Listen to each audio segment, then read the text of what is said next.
And now on Radio 3, this week's Drama on 3, a chance to hear the Donmar Warehouse award-winning production of Othello by William Shakespeare, with Chiwetel Ejiofor in the title role, Ewan McGregor as Iago, Kelly Reilly as Desdemona, and Tom Hiddleston as Cassio. The director is Michael Grandage. Othello by William Shakespeare.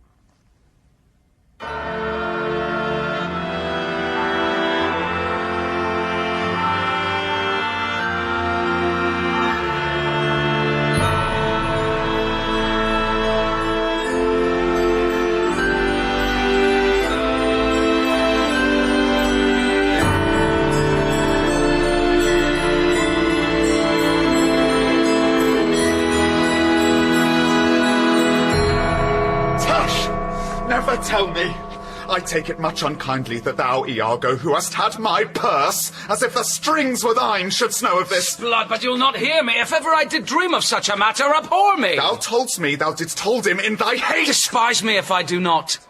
3 great ones of the city in personal suit to make me his lieutenant off cap to him. And by the faith of man, I know my price. I am worth no worse a place. But he, as loving his own pride and purposes, evades them. For certes, says he, I have already chose my officer. And what was he? Forsooth, a great arithmetician, one Michael Cassio, a Florentine, that never set a squadron in the field, nor the division of a battle knows more than a spinster. But he, sir, had the election. And I?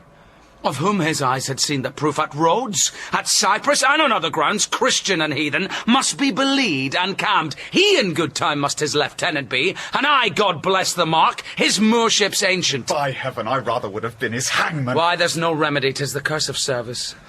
Now, sir, be judge yourself, whether I in any just term am a find to love the Moor. I would not follow him then. In following him, I follow but myself.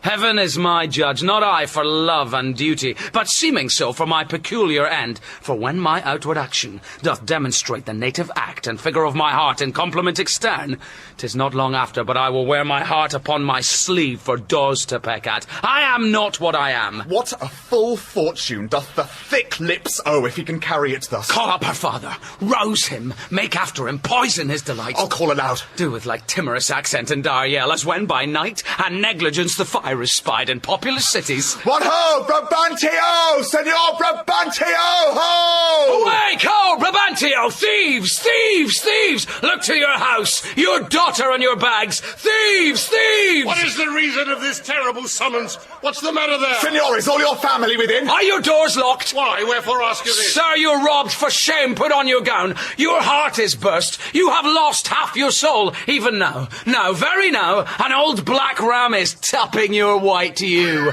Arise! Arise! Awake the snorting citizens with the bell, or else the devil will make a grandsire of you. Arise, I say! What, have you lost your wits? Most reverend Senor, do you know my voice? And not I, what are you? My name is Rodrigo. The worst are welcome. I have charged thee not to haunt about my doors. In honest plainness, thou'st heard me say, my daughter is not for thee. Sir! Thou must needs be sure. My spirit and my place have in them power to make this bitter to thee. Patience, good sir. What tellst thou me of robbing? This is Venice. My house is not a grave. Most grave, Brabantio, in simple and pure soul I come to you. We come to do you service, and you think we are ruffians? You'll have your daughter covered with a Barbary horse. You'll have your nephews neigh to you. You'll have coursers for cousins and jennets for Germans. What profane wretch art thou? I am one, sir, that comes to tell you your daughter and the Moor are now making the beast with 2 backs. Thou art a villain. You are a senator. This thou shalt answer. I know thee, Rodrigo. Sir, I will answer anything, but I beseech you. If it be your pleasure and most wise consent, as partly I find it is, that your fair daughter, at this odd even and dull watch of the night, transported with no worse nor better guard, but with a knave of common hire, a gondolier, to the gross clasps of a lascivious Moor. If this be known to you and your allowance, we then have done you bold and saucy wrongs. But if you know not this, my manners tell me we have your wrong rebuke. Do not believe that from the sense of all civility I thus would play and trifle with your reverence, your daughter. If you have not given her leave, I say again, hath made a gross revolt, tying her duty, beauty, wit, and fortunes in an extravagant and wheeling stranger of here and everywhere. Straight satisfy yourself. If she be in her chamber or your house, let loose on me the justice of the state for thus deluding you. Strike on the tinder, ho! Get me a taper! Call up all my people! Light, I say! Farewell, for I must leave you. It seems not meet nor wholesome to my place to be produced, as if I stay I shall against the Moor. Though I do hate him as I do Helpanes, yet for necessity of present life I must show out a flag and sign of love, that is indeed but sign, that you shall surely find him, lead to the Sagittary the razed search, and there will I be with him. So, farewell! 'Tis too true an evil. Gone she is. And what's to come of my despised time is naught but bitterness. Now, Rodrigo, where didst thou see her? Oh, unhappy girl, with the Moor, say'st thou, who would be a father? How didst thou know 'twas she? She deceives me past thought. What said she to you? Get more tapers, raise all my kindred. Wait! Are they married, think you? Truly, I think they are. Oh, heavens, how got she out? Treason of the blood. Fathers from hence, trust not your daughters' minds by what you see them act. Is there not charms by which the property of youth and maidhood may be abused? Have you not read, Rodrigo, some such thing? Yes, sir, I have indeed. Call up my brother. Oh, would you had had her. Some one way, some another. Do you know where we may apprehend her and the Moor? I think I can discover him if you please to get good guard and go along with me. Oh, good Rodrigo. I'll deserve your pains.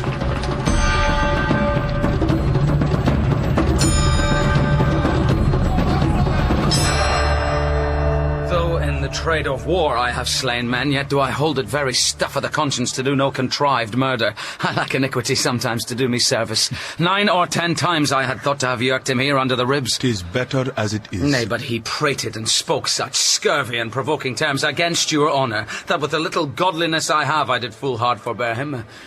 But I pray, sir, are you fast married?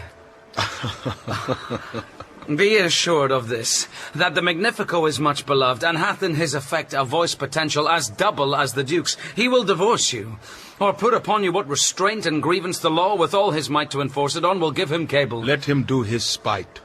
My services, which I have done the signori, shall out-tongue his complaints. I fetch my life and being from men of royal siege, and my demerits may speak unbonneted to as proud a fortune as this that I have reached. For know, Iago, but that I love the gentle Desdemona. I would not my unhoused free condition put into circumscription and confine, for the sea's worth. But look, what lights come yon? Those are the razed father and his friends. You were best go in. Not I must be found. Is it they? By Janus, I think no. The servant of the Duke and my lieutenant. The goodness of this night upon you, friend. What is the news? The Duke does greet you, General. And he requires your post-haste appearance, even on the instant. What is the matter, think you? Something from Cyprus, as I may divine. It is a business of some heat. The galleys have sent a dozen sequent messengers this very night at one another's heels, and many of the consuls raised and met are at the Duke's already. You have been hotly called for. When being not at your lodging to be found, the Senate have sent about 3 several quests to search you out. 'Tis well I am found by you. I will but spend a word here in the house and go with you. Ancient, what makes he here? Faith, he tonight hath boarded a land carrack. If it prove lawful price, he's made forever. I do not understand. He's married. To whom? Married to... Come, Captain, will you go? I'm with you. Here comes another troop to seek for you. It is Brabantio, General. Be advised, he comes to bad intent. Hola! Stand there! No, it is the Moor. Down with him! Thief! Time for you! Keep up your bright swords, for the dew will rust them. Good signor, you shall more command with years than with your weapons. Oh, a foul thief, where hast thou stowed my daughter? Damned as thou art, thou hast enchanted her. For I refer me to all things of sense, if she in chains of magic were not bound. Whether a maid so tender, fair, and happy, so opposite to marriage that she shunned the wealthy curled darlings of our nation, would never have to incur a general mock, run from her guardage to the sooty bosom of such a thing as thou, to fear, not to delight. Judge me the world if it is not gross in sense that thou hast practised on her with foul charms, abused a delicate youth with drugs or minerals. Lay hold upon him if he do resist, subdue him at his peril. Hold your hands, both you of my inclining and the rest. Were it my cue to fight, I should have known it without a prompter. Where will you that I go to answer this your charge? To prison, till fit time of law and course of direct session call thee to answer. What if I do obey? How may the Duke be therewith satisfied, whose messenger is here, about my side, upon some present business of the state to bring me to him? 'Tis true, most worthy signor, the Duke's in council, and your noble self, I am sure, is sent for. Ah, the Duke in council in this time of the night? Bring him away! Mine's not an idle cause. The Duke himself, or any of my brothers of the state, cannot but feel this wrong as for their own. For if such actions may have passage free, bond slaves and pagans shall our statesmen be.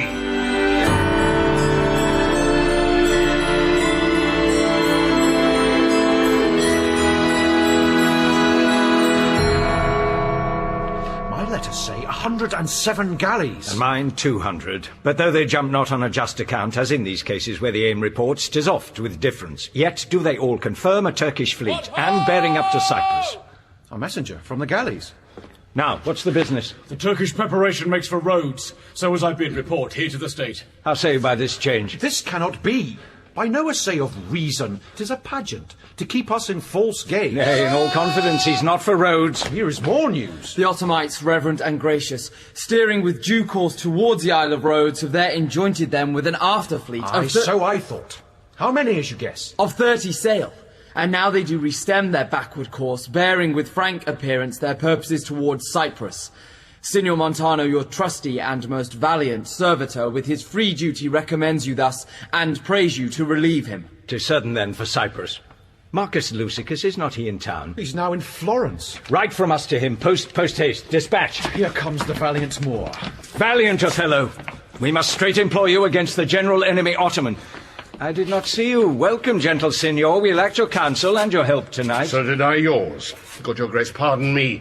Neither my place, nor aught I heard of business, hath raised me from my bed, nor doth the general care take hold on me, for my particular grief is of so floodgate and o'erbearing nature that it engluts and swallows other sorrows. Why, what's the matter? My daughter, my daughter. Dead? Die to me.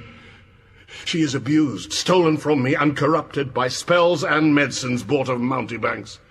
For nature so preposterously to err, being not deficient, blind, nor lame of sense, sans witchcraft could not. Whoe'er he be, that in this foul proceeding hath thus beguiled your daughter of herself, and you of her, the bloody book of law you shall yourself read in the bitter letter after your own sense. Yea, though our proper son stood in your action. Humbly I thank your grace. Here is the man. This Moor, whom now it seems your special mandate for the state affairs has hither brought. We are very sorry for it. What in your own part can you say to this? Nothing but this is so. Most potent, grave, and reverend signors, my very noble and approved good masters, that I have ta'en away this old man's daughter, it is most true. True, I have married her. The very head and front of my offending hath this extent, no more. Rude am I in my speech, and little blessed with the soft phrase of peace.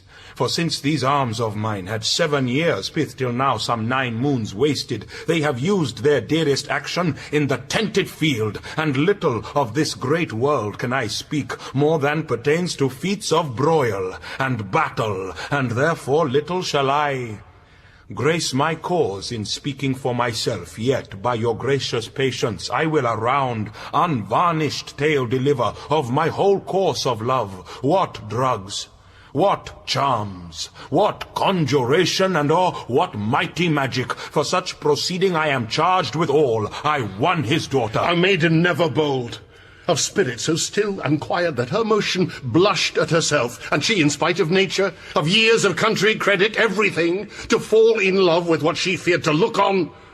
I therefore vouch again, or with some mixtures powerful o'er the blood, or with some dram conjured to that effect, he wrought upon her. To vouch this is no proof. But Othello, speak. Did you by indirect and forced courses subdue and poison this young maid's affections? Or came it by request? And such fair question as soul to soul afforded. I do beseech you, send for the lady to the sagittary, and let her speak of me before her father. Fetch Desdemona hither. Ancient, conduct them, you know best the place. Until she come, as faithful as to heaven I do confess the vices of my blood, so justly to your grave ears I'll present how I did thrive in this fair lady's love, and she in mine. Say on, Othello. Her father loved me.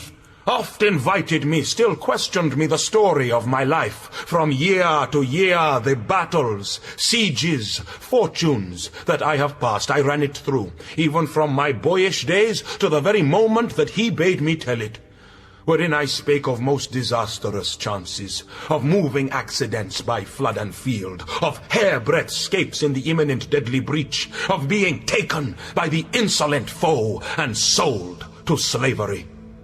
Of my redemption thence and portents in my travellers' history, wherein of Antrin's vast and deserts idle, rough quarries, rocks and hills whose heads touched heaven, it was my hint to speak. Such was the process. And of the cannibals that each other eat, the anthropophagi, and men whose heads do grow beneath their shoulders, this to hear, would Desdemona seriously incline.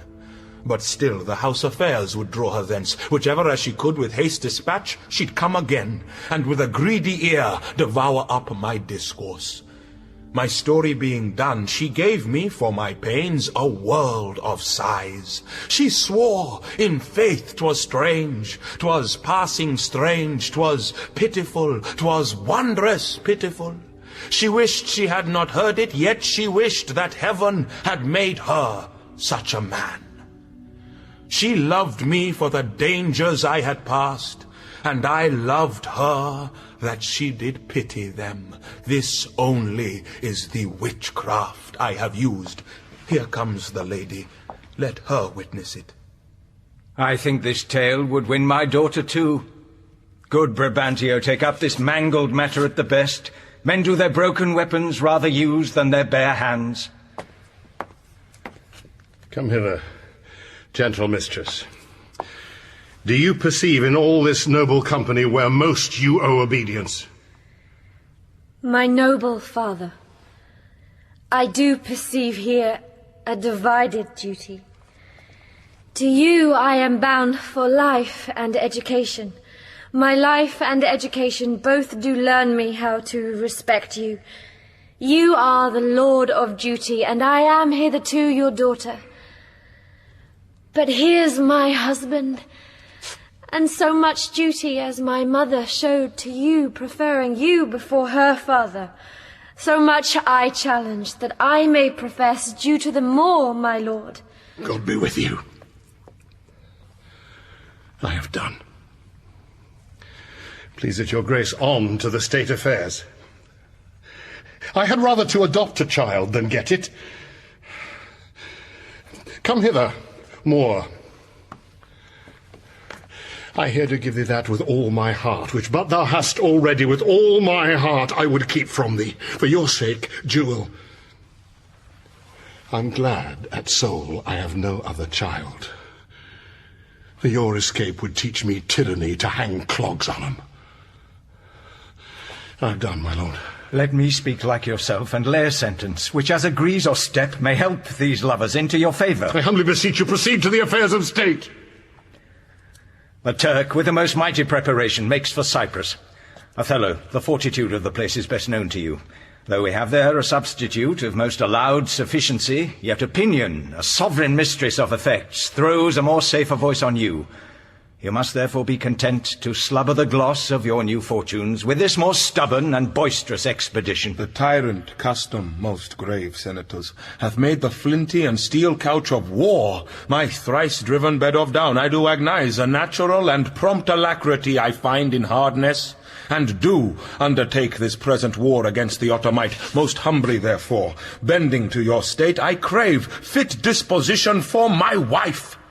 Due reverence of place and exhibition, with such accommodation and besort as levels with her breeding. Why, at her father's. I'll not have it so. Nor I. Nor would I there reside, to put my father in impatient thoughts by being in his eye. What would you, Desdemona? That I did love the more to live with him, my downright violence and scorn of fortunes may trumpet to the world.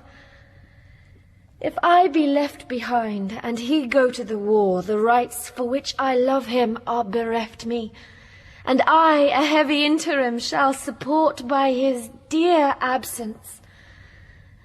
Let me go with him. Let her have your voice. Vouch with me, heaven, I therefore beg it not, to please the palate of my appetite, nor to comply with heat the young affects in me defunct, and proper satisfaction, but to be free, and bounteous to her mind. And heaven defend your good souls if you think I will your great and serious business scant, for she is with me. Be it as you shall privately determine, either for her stay or going. The affair cries haste, and speed must answer it. You must away tonight. Tonight, my lord? This night. With all my heart. At 9 in the morning here we'll meet again. Othello, leave some officer behind, he shall our commission bring to you, and such things else of quality and respect as doth import you. So please your grace, my ancient. A man he is of honesty and trust. To his conveyance I assign my wife. With what else needful your good grace shall think to be sent after me. Let it be so. Good night to everyone. And noble signor, if virtue no delighted beauty lack, your son-in-law is far more fair than black. Adieu, brave Moor. Use Desdemona well. Look to her, Moor. If thou hast eyes to see. She has deceived her father, and may thee. My life upon her faith! Honest Iago, my Desdemona must I leave to thee. I pray thee let thy wife attend on her, and bring them after in the best advantage. Come, Desdemona, I have but an hour of love, of worldly matter and direction to spend with thee. We must obey the time. Iago. What sayest thou, Rodrigo? What will I do, thinkst thou? Why, go to bed and sleep. I will incontinently drown myself. If thou dost, I shall never love thee after. Why, thou silly gentleman. But it is silliness to live when to live is torment. And then we have a prescription to die when death is our physician. Oh, villainous, I have looked on this world for 5 times 7 years, and since I could distinguish betwixt a benefit and an injury, I never found a man that knew how to love himself. Ere I would say I would drown myself for the love of a guinea hen, I would change my humanity with a baboon. What should I do? Come, be a man. Drown thyself, drown cats and blind puppies. I have professed me thy friend, and I confess me knit to thy deserving with cables of perdurable toughness. I could never better stead thee than now. Put money in thy purse. Follow thou the wars, defeat thy favour with a usurped beard. I say, put money in thy purse. It cannot be that Desdemona should long continue her love to the Moor. It was a violent commencement in her, and thou shalt see an answerable sequestration. Put but money in thy purse. These Moors are changeable in their wills. Fill thy purse with money. The food that to him now is as luscious as locusts shall be to him shortly as acerb as colocantida. She must change for youth. When she is sated with his body, she will find the error of her choice. She must have change, she must. Therefore put money in thy purse. If thou wilt needs damn thyself, do it a more delicate way than drowning. Make all the money thou canst. If sanctimony, and a frail vow betwixt an erring barbarian and a super subtle Venetian, be not too hard for my wits and all the tribe of hell, thou shalt enjoy her. Therefore make money. A pox of drowning thyself, it is clean out of the way. Seek thou rather to be hanged encompassing thy joy, than to be drowned and go without her. Wilt thou be fast to my hopes if I depend on the issue? Thou art sure of me. Go, make money. I have told thee often, and I retell thee again and again, I hate the Moor. My cause is hearted, thine hath no less reason. Let us be conjunctive in our revenge against him. If thou canst cuckold him, thou dost thyself a pleasure, me a sport. There are many events in the womb of time which will be delivered. Traverse. Go, provide thy money. We shall have more of this tomorrow. Adieu. Oh, where shall we meet in the morning? At my lodging. I'll be with thee betimes. Go to, farewell. Do you hear, Rodrigo? What say you? No more of drowning, do you hear? Oh, I'm changed. I'll go sell all my land. Go to, farewell. Put money in thy purse. Thus do I ever make my fool my purse. For I mine own gay knowledge should profane if I would time expend with such a snipe. But for my sport and profit, I hate the Moor. And it is thought abroad that twixt my sheets he's done my office. I know not if it be true, but I for mere suspicion in that kind will do as if for surety. He holds me well, the better shall my purpose work on him. Cassio's a proper man. Let's see now, to get his place, and to plume up my will in double knavery, how, let's see. After some time, to abuse Othello's ear that he is too familiar with his wife. He hath a person and a smooth disposed to be suspected, framed to make women false. The Moor is of a free and open nature that thinks men honest that but seem to be so, and will as tenderly be led by the nose as asses are. I have it. It is engendered. Hell and night must bring this monstrous birth to the world's light.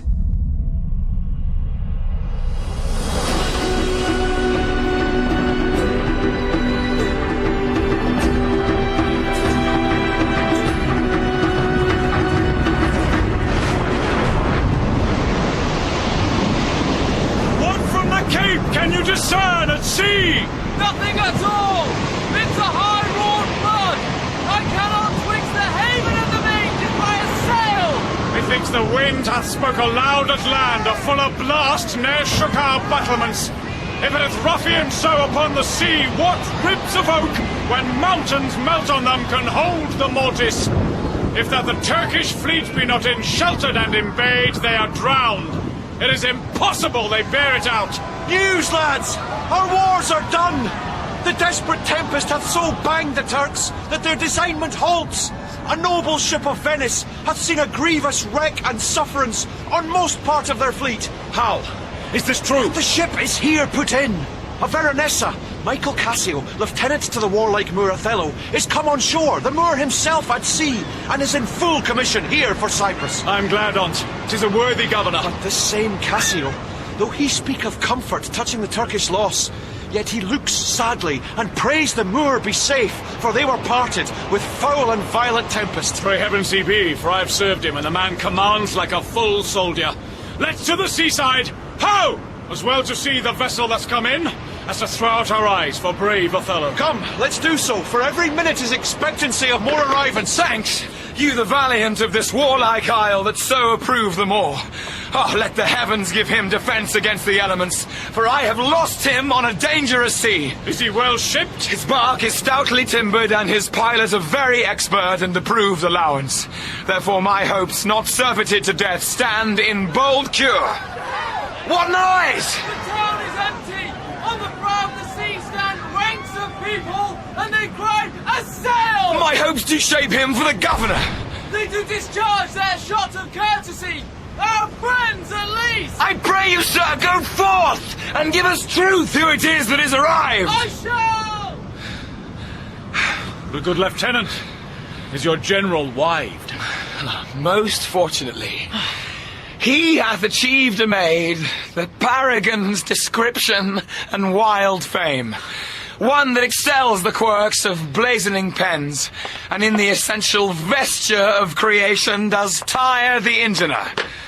How now, who has put in? 'Tis one Iago, ancient to the general. He's had most favourable and happy speed. Tempests themselves, high seas and howling winds, as having sense of beauty, do omit their mortal natures, letting go safely by the divine Desdemona. What is she? She that I spake of, our great captain's captain. Behold! The riches of the ship is come on shore. You men of Cyprus, let her have your knees. Hail to thee, lady, and the grace of heaven before, behind thee, and on every hand, in wheel thee round. I thank you, valiant Cassio. Now what tidings can you tell me of my lord? He is not yet arrived. nor know I aught but that he's well and will be shortly here. But I fear how lost you his company. The great contention of the sea and skies parted our fellowship. But hark, a sail! They give their greeting to the citadel. This likewise is a friend. See for the news! Good ancient, you are welcome! Welcome, Mistress Emilia. Mwah. Let it not gall your patience, good Iago, that I extend my manners. 'Tis my breeding gives me this bold show of courtesy. Sir, would she give you so much of her lips as of her tongue she oft bestows on me? You'd have enough. Alas, she has no speech. Faith, too much. You have little cause to say so. Come on. You are pitchers out of doors, bells in your parlours, wild cats in your kitchens, saints in your injuries, devils being offended, players in your housewifery, and hussifs in your beds. Oh, fie upon thee, slanderer. Nay, 'tis true, or else I am a Turk. You rise to play and go to bed to work. You shall not write my praise. No, let me not. What wouldst thou write of me if thou shouldst praise me? Oh, gentle lady, do not put me to it, for I am nothing if not critical. Come on, say. No, I'm about it, but indeed my invention comes from my pate as birdlime does from frieze. It plucks out brains and all. But my muse labours, and thus she is delivered. If she be fair and wise, fairness and wit, the one's for use, the other useth it. Well praised. How if she be black and witty? If she be black and thereto have a wit, she'll find a white that shall her blackness fit. Worse and worse. How if fair and foolish? Oh, she never yet was foolish that was fair, for even her folly helped her to an heir. Oh, most lame and impotent conclusion. Do not learn of him, Emilia, though he be thy husband. How say you, Cassio? Is he not a most profane and liberal counsellor? He speaks home, madam. You may relish him more in the soldier than in the scholar. He takes her by the palm. Aye, well said, whisper. With as little a web as this will I ensnare as great a fly as Cassio. Aye, smile upon her do. I will gyve thee in thine own courtesies. If such tricks as these strip you out of your lieutenantry, it had been better you had not kissed your 3 fingers so oft. Which yet again you are most apt to play the siren. Very good. Well kissed and excellent courtesy. Yet again your fingers to your lips. Would they were cloister pipes for your sake. The Moor! I know his trumpet! 'Tis truly so. Well, let's meet and receive him. Lo, where he comes! Oh, my fair warrior! It gives me wonder, great is my content to see thee here before me. Oh, my soul's joy! If after every tempest come such calms, may the winds blow till they have wakened death, and let the labouring bark climb hills of seas Olympus high, and duck again as low as hell's from heaven, if it were now to die. 'Twere now to be most happy. For I fear my soul hath her content so absolute that not another comfort like to this succeeds in unknown fate. Oh, the heavens forbid but that our loves and comforts should increase, even as our days do grow. Amen to that, sweet powers. Oh, you are well tuned now. But I'll set down the pegs that make this music as honest as I am. Come, let us to the castle. News, friends! Our wars are done! The Turks are drowned! How does my old acquaintance of this isle? Honey, you shall be well desired in Cyprus. I have found great love amongst them. Oh, my sweet, I prattle out of fashion, and I dote in mine own comforts. I prythee, good Iago, go to the bay and disembark my coffers. Bring thou the master to the citadel. He is a good one, and his worthiness does challenge much respect. Come, Desdemona. Once more, well met at Cyprus! Hey! Rodrigo, come hither. If thou be as valiant as they say base men being in love have their nobility in their natures more than is native to them, list me. The lieutenant tonight watches on the court of guard. First I must tell thee this. Desdemona is directly in love with him. With him? Why, it is not Lay possible. thy finger thus, and let thy soul be instructed. Mark me with what violence she first loved the Moor, but for bragging and telling her fantastical lies, and will she love him still for prating? Let not thy discreet heart think it. Her eye must be fed, and what delight shall she have to look on the devil? When the blood is made dull with the act of sport, there should be again to inflame it, and to give satiety a fresh appetite. Loveliness in favour, sympathy in years, manners, and beauties, all which the Moor is defective in. Now, for want of these required conveniences, her delicate tenderness will find itself abused, begin to heave the gorge, disrelish and abhor the Moor. Very nature will instruct her in it, and compel her to some second choice. Now, sir, this granted, as it is a most pregnant and unforced position, who stands so eminent in the degree of this fortune as Cassio does? Well, why none? Why none? A slipper and subtle knave. A devilish knave, besides the knave is handsome, young, and hath all those requisites in him that folly and green minds look after. A pestilent, complete knave, and the woman hath found him already. I cannot believe it in her. She's full of most blessed condition. Blessed fig's end. The wine she drinks is made of grapes. If she had been blessed, she would never have loved the Moor, blessed pudding. Didst thou not see her paddle with the palm of his hand? Didst not mark that? Yes, I did that, but that was but courtesy. Lechery. By this hand, an index, an obscure prologue to the history of lust and foul thoughts, they met so near with their lips that their breaths embraced together. Pish, but sir, be you ruled by me. I have brought you from Venice. Watch you tonight. For the command, I'll lay it upon you. Cassio knows you not. I'll not be far from you. Do you find some occasion to anger Cassio? Either by speaking too loud, or tainting his discipline, or from what other cause you please, which the time shall more favourably minister. Well? Sir, he's rash, and very sudden in choler, and haply with his truncheon may strike at you. Provoke him that he may. For even out of that will I cause these of Cyprus to mutiny, whose qualification shall come into no true trust again, but by the displanting of Cassio. So shall you have a shorter journey to your desires. I will do this, if you can bring it to any opportunity. I warrant thee.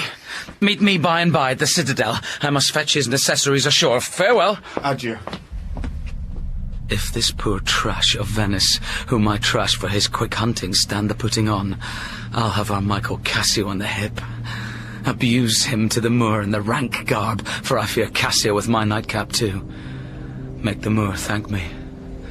Love me and reward me for making him egregiously an ass, and practising upon his peace and quiet even to madness. 'Tis here, but yet confused. Knavery's plain face is never seen till used.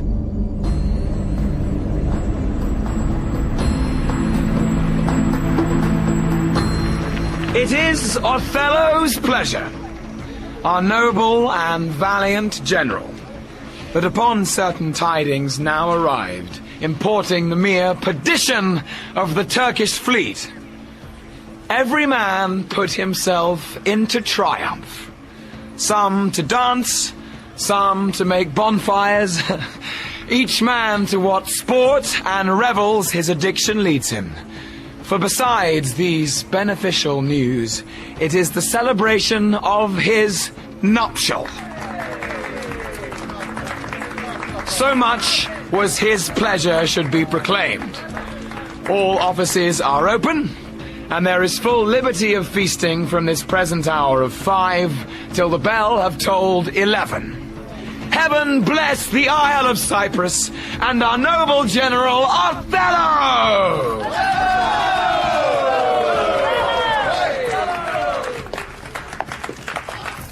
Good Michael, look you to the guard tonight. Let's teach ourselves that honourable stop, not to outsport discretion. Iago hath direction what to do, but notwithstanding with my personal eye will I look to it. Iago is most honest. Michael, good night. Tomorrow with your earliest, let me have speech with you. Come, my dear love. The purchase made, the fruits are to ensue. that profit's yet to come between me and you.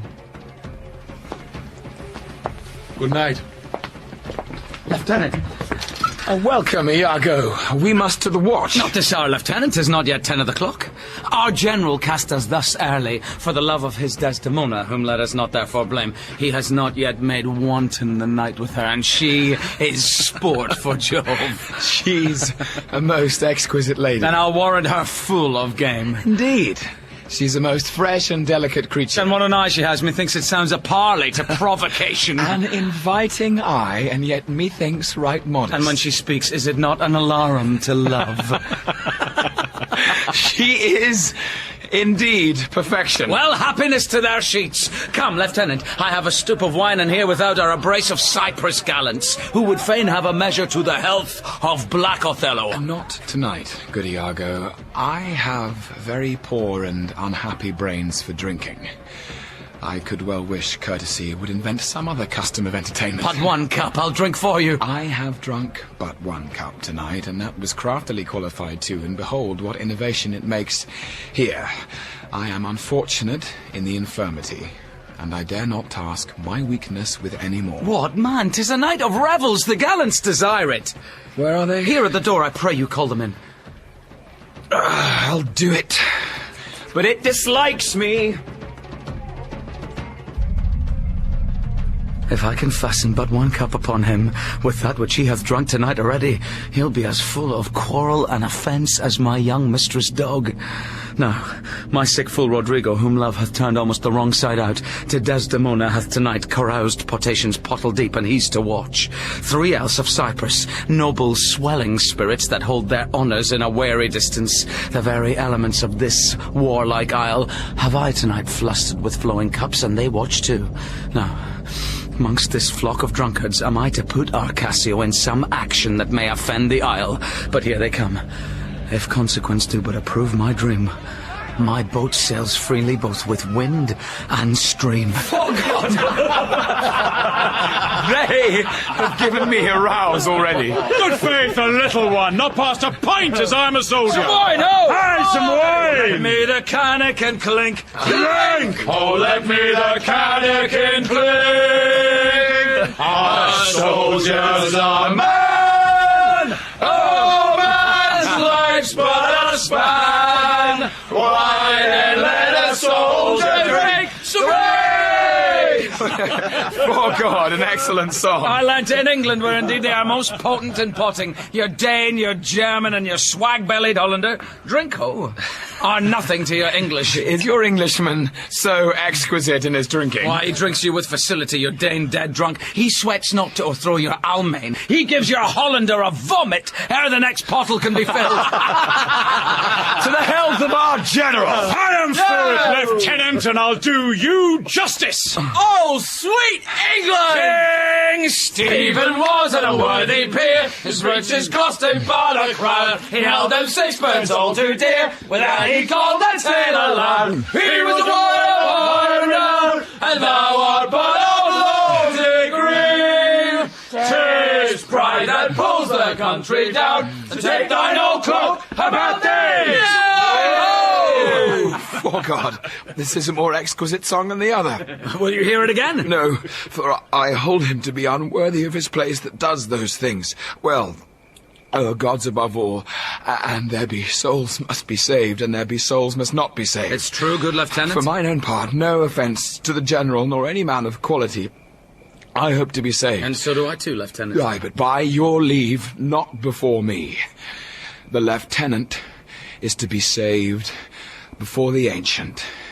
Gentlemen, let's look to our business. Now, do not think, gentlemen, I am drunk. This is my ancient, this is my right hand, this is my left. I am not drunk now. I can stand well enough and speak well enough. Excellent, well. Why, very well then. You must not think then that I am drunk. To the platform, masters. Come, let's set the watch. You see this fellow that has gone before?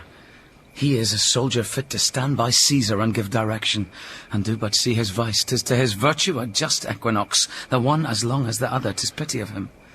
I do fear the trust Othello puts him in on some odd time of his infirmity will shake this island. But is he often thus? 'Tis evermore the prologue to his sleep. But 'twere well the general were put in mind of it. Perhaps he sees it not, or his good nature prizes the virtue that appears in Cassio, but looks not on his evil. Is not this true? How now, Rodrigo? I pray you, after the lieutenant, go. And 'tis great pity that the noble Moor should hazard such a place as his own second with one of an ingraft infirmity. It were an honest action to say so to the Moor. Not I, for this fair island. I do love Cassio well, and would do much to cure him of this evil. Help! Hark, what noise? You rogue! You rascal! What's the matter, Lieutenant? A knave! Teach me my duty! I'll beat the knave into a twig and bottle! Beat me! Dost thou, great rogue? Nay, good Lieutenant! I pray you, sir! Hold your hand! Let me go, sir, or I'll knock you over mallet. Come! You're drunk! Drunk? The way I say, go out and cry a mutiny! Good Lieutenant! God's will, gentlemen! Hold, Lieutenant! Montano, gentlemen! Help, masters! Here's a goodly watch indeed! Who's that which rings the bell? Diablo, ho! The town will rise! What is the matter here? Soons! I bleed! I'm hurt to the death! He dies! Hold, Lieutenant, sir! Montano, gentlemen! Have you lost all sense of place and duty? Hold! The general speaks to you all for shame! Why, how now? How? From whence ariseth this? Are we turned Turk, and to ourselves do that which heaven hath forbid the Ottomite? For Christian shame, put by this barbarous brawl! He that stirs next to carve for his own rage holds his soul light. He dies upon the motion. Silence that dreadful bell! It frights the owl from her propriety. What is the matter, masters? Honest Iago, that looks dead with grieving, speak! Who began this? On thy love I charge thee! I do not know, friends all, but now, even now, in quarter and in term, like bride and groom, divesting them for bed, and then, but now, as if some planet had unwitted men, swords out, and tilting one at other's breast in opposition bloody. I cannot speak any beginning to this peevish odds. And would in action glorious I had lost those legs that brought me to a part of it. How comes it, Michael, you are thus forgot? I pray you pardon me. I cannot speak. Worthy Montano, you are wont to be civil. The gravity and stillness of your youth the world hath noted, and your name is great in mouths of wise Essentia. What is the matter, that you unlace your reputation thus, and spend your rich opinion for the name of a knight brawler? Give me answer to it. Worthy Othello, I am hurt to danger. Your officer Iago can inform you, while I spare speech when something now offends me of all that I do know. Nor know I aught by me that said or done amiss this night, unless self-charity be sometimes a vice, and to defend ourselves it be a sin when violence assails us. Now by heaven my blood begins my safer guides to rule, and passion, having my better judgment collied, essays to lead the way. Zoons! If I once stir, or do but lift this arm, the best of you shall sink in my rebuke. Give me to know how this foul rout began. Who set it on? And he that is approved in this offence, though he had twinned with me, both at birth shall lose me. What? In a town of war, yet wild, the people's hearts brimful of fear, to manage private and domestic quarrel in night and on the court and guard of safety. 'Tis monstrous, Iago! Who began it? If, partially affined or leagued in office, thou dost deliver more or less than truth, thou art no soldier. Touch me not so near. I had rather have this tongue cut from my mouth than it should do offence to Michael Cassio. Yet I persuade myself to speak the truth. Shall nothing wrong him. Thus it is, General. Montano and myself being in speech, there comes a fellow crying out for help, and Cassio following him with determined sword to execute upon him. Sir, this gentleman steps into Cassio and entreats his pause. Myself, the crying fellow, did pursue, lest by his clamour, as it so fell out, the town might fall in fright. He, swift of foot, outran my purpose, and I returned. The rather, for that I heard the clink and fall of swords. And Cassio high in oath, which till tonight I ne'er might say before. When I came back, for this was brief, I found them close together at blow and thrust, even as again they were when you yourself did part them. More of this matter cannot I report, but men are men. The best sometimes forget, though Cassio did some little wrong to him, as men in rage strike those that wish them best, yet surely Cassio, I believe, received from him that fled some strange indignity which patience could not pass. I know, Iago. Thy honesty and love doth mince this matter, making it light to Cassio. Cassio! I love thee, but never more be officer of mine. Look if my gentle love be not raised up. I'll make thee an example. What's the matter? All's well now, sweeting, come away to bed. Sir, for your hurts myself shall be your surgeon. Lead him off. Iago, look with care about the town, and silence those from this vile brawl distracted. Come, Desdemona. It is the soldier's life to have their balmy slumbers waked with strife.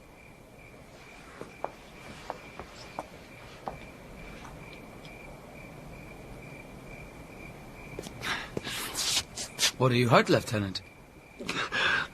I passed all surgery. No, God forbid. Reputation. Reputation. Reputation. Oh. I have lost my reputation. I have lost the immortal part of myself, and what remains is bestial. My reputation, Iago, my reputation. As I am an honest man, I thought you had received some bodily wound. There's more of sense in that than in reputation. Reputation is an idle and most false imposition of God without merit and lost without deserving. You have lost no reputation at all, unless you repute yourself such a loser. What, man, there are ways to recover the general again. Sue to him again, and he's yours. I will rather sue to be despised than to deceive so good a commander with so slight, so drunken, and so indiscreet an officer. Drunk, and speak parrot, and squabble, and swagger, swear, and discourse fustian with one's own shadow. Oh, thou invisible spirit of wine, if thou hast no name to be known by, let us call thee devil. What was he that you followed with your sword? What had he done to you? I know not. Is it possible? I remember a mass of things, but nothing distinctly. A quarrel, but nothing wherefore. Oh, God. That men should put an enemy in their mouths to steal away their brains. Why, but you are now well enough. How came you thus recovered? It hath pleased the devil drunkenness to give place to the devil wrath. One unperfectness shows me another to make me frankly despise myself. Come, come, good wine is a good familiar creature if it be well used. Exclaim no more against it. And good lieutenant, I think you think I love you. I have well approved it, sir. I drunk? You or any man living may be drunk at some time, man. I'll tell you what you shall do. Our general's wife is now the general. Confess yourself freely to her. Importune her help to put you in your place again. This broken joint between you and her husband, entreat her to splinter, and my fortunes, 'gainst any lay worth naming, this crack of your love will grow stronger than it was before. You advise me well. I protest in the sincerity of love and honest kindness. Good night. Honest Iago.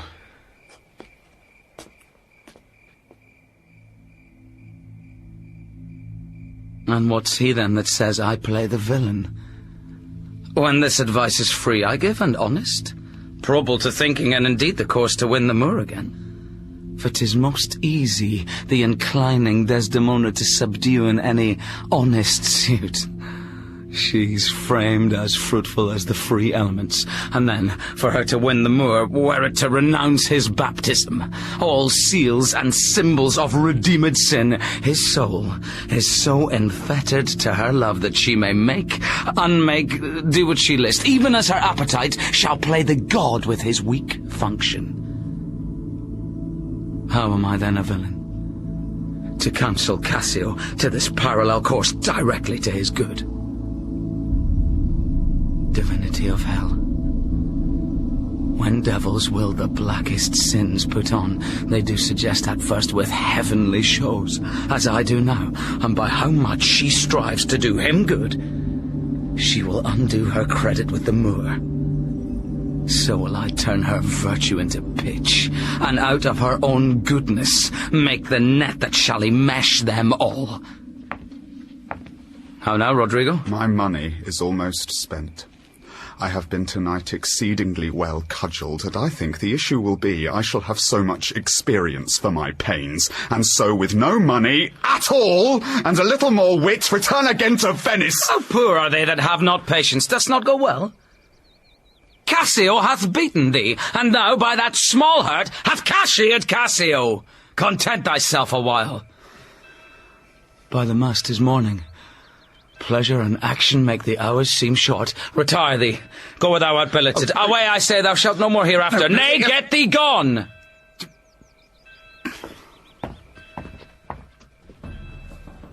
Two things are to be done. My wife must move for Cassio to her mistress. I'll set her on. Myself, the while, to draw the Moor apart, and bring him jump when he may Cassio find soliciting his wife. Aye, that's the way. Dull not device by coldness and delay.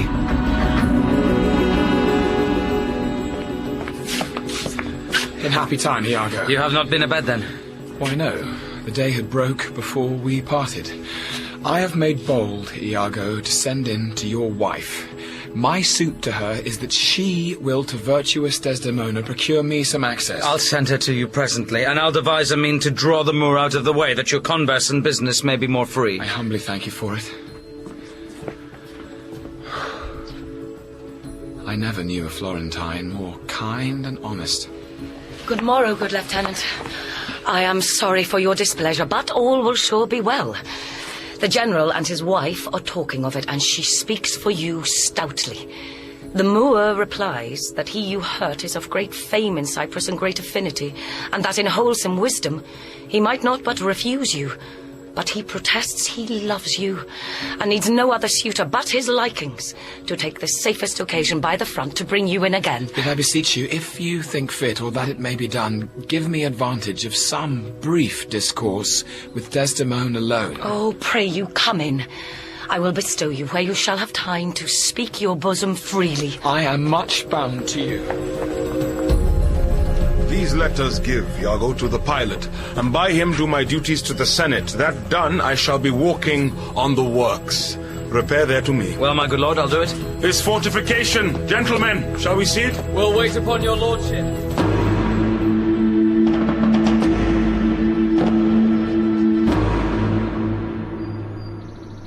Be thou assured, good Cassio, I will do all my abilities in thy behalf. Good madam, do. I warrant it grieves my husband as if the case were his. Oh, that's an honest fellow. Do not doubt, Cassio. I will have my lord and you again as friendly as you were. Bounteous madam, whatever shall become of Michael Cassio, he's never anything but your true servant. Assure thee, if I do vow a friendship, I'll perform it to the last article. My lord shall never rest. I'll watch him, tame and talk him out of patience. His bed shall seem a school, his board a shrift. I'll intermingle everything he does with Cassio's suit. Therefore be merry, Cassio. For thy solicitor shall rather die than give thy cause away. Madam, here comes my lord. Madam, I'll take my leave. Why, stay and hear me speak. Madam, not now. I am very ill at ease, unfit for mine own purposes. Well, do your discretion. I like not that. What dost thou say? Nothing, my lord, or if I know not what. Was not that Cassio parted from my wife? Cassio, my lord? No, sure, I cannot think it that he would steal away so guilty like seeing you coming. I do believe 'twas he. How now, my lord? I have been talking with a suitor here, a man that languishes in your displeasure. Who is't you mean? Why, your lieutenant, Cassio. Oh, good my lord, if I have any grace or power to move you, his present reconciliation take. For if he be not one that truly loves you, that errs in ignorance and not in cunning, then I have no judgment in an honest face. I prithee call him back. Went he hence now? Yes. Faith so humbled that he hath left part of his grief with me, to suffer with him. Oh, good love, call him back. Not now, sweet Desdemona, some other time. But shall it be shortly? The sooner, sweet, for you. Shall be tonight at supper? No, not tonight. Tomorrow dinner, then? I shall not dine at home. I meet the captains at the citadel. Why, then tomorrow night. Or Tuesday morn. On Tuesday noon or night. On Wednesday morn. I prithee, name the time, but let it not exceed 3 days. When shall he come? Oh, tell me, Othello, I wonder in my soul what you would ask me that I should deny. Or stand so mammering on. What? Michael Cassio that came a-wooing with you? And so many times when I have spoke of you dispraisingly, he hath ta'en your part, to have so much to do to bring him in. Trust me, I could do much. I prithee no more. Let him come when he will. I will deny thee nothing. Why, this is not a boon. 'Tis as I should entreat you to wear your gloves, or feed on nourishing dishes, or keep you warm, or sue to you to do a peculiar profit to your own person. Nay, when I have a suit wherein I mean to touch your love, indeed, it will be full of poise, and difficult weight, and fearful to be granted. I will deny thee nothing. Whereon I do beseech thee, grant me this, to leave me but a little to myself. Shall I deny you? No. Farewell, my lord. Farewell, my Desdemona. I'll come to thee straight. Emilia, come. Be as your fancies teach you. Whate'er you be, I am obedient. Excellent wretch! Perdition catch my soul, but I do love thee.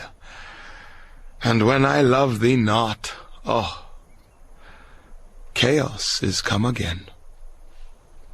My noble lord. What dost thou say, Iago? Did Michael Cassio, when you wooed my lady, know of your love?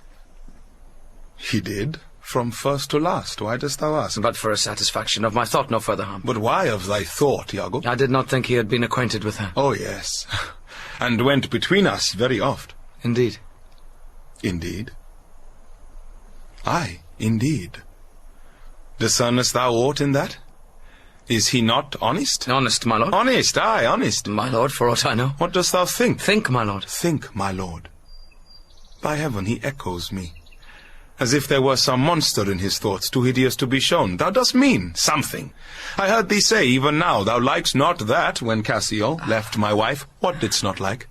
And when I told thee he was of my counsel in the whole course of wooing, thou criest, indeed, and did contract and purse thy brow together, as if thou then hadst shut up in thy brain some horrible conceit. I prithee, if thou dost love me, show me thy thought. My lord, you know I love you. I think thou dost. And for I know thou art full of love and honesty, and weighest thy words before thou givest them breath. Therefore, these stops of thine fright me the more. For such things in a false, disloyal knave are tricks of custom, but in a man that's just, they are close delations working from the heart that passion cannot rule. For Michael Cassio, I dare be sworn, I think that he is honest. I think so too. Men should be what they seem, or those that be not what they might seem none. Certain men should be what they seem. Why then I think Cassio's an honest man.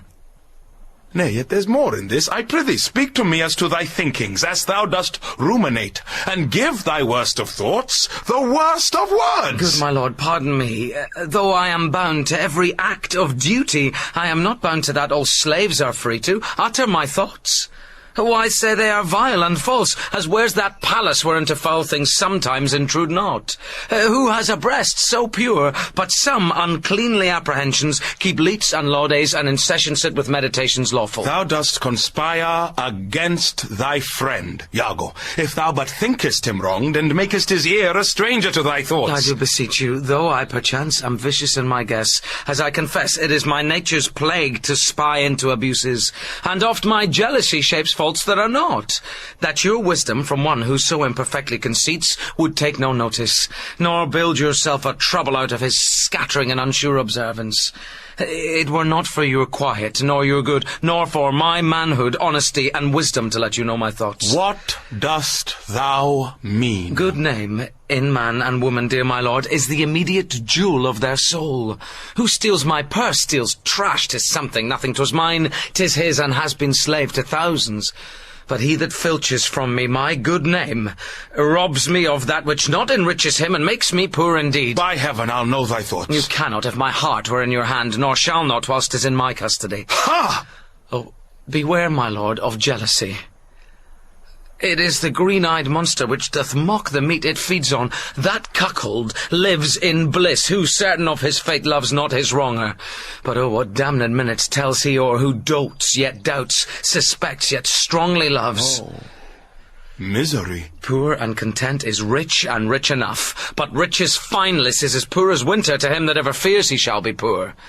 Good God, the souls of all my tribe defend from jealousy. Why? Why is this?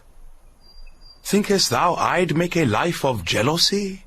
To follow still the changes of the moon with fresh suspicions? No, Iago, for once to be in doubt is once to be resolved. Exchange me for a goat, when I shall turn the business of my soul to such exsuffligate and blown surmises matching thy inference. 'Tis not to make me jealous to say my wife is fair. Loves company, is free of speech, sings, plays, and dances well. Where virtue is, these are more virtuous. Nor for mine own weak merits will I draw the smallest fear or doubt of her revolt, for she had eyes, and chose me. No, Iago, I'll see before I doubt, and when I doubt, prove. And on the proof there is no more but this, away at once with love or jealousy. I am glad of this. For now I shall have reason to show the love and duty that I bear you with franker spirit. Therefore, as I am bound, receive it from me. I speak not yet of proof. Look to your wife. Observe her well with Cassio.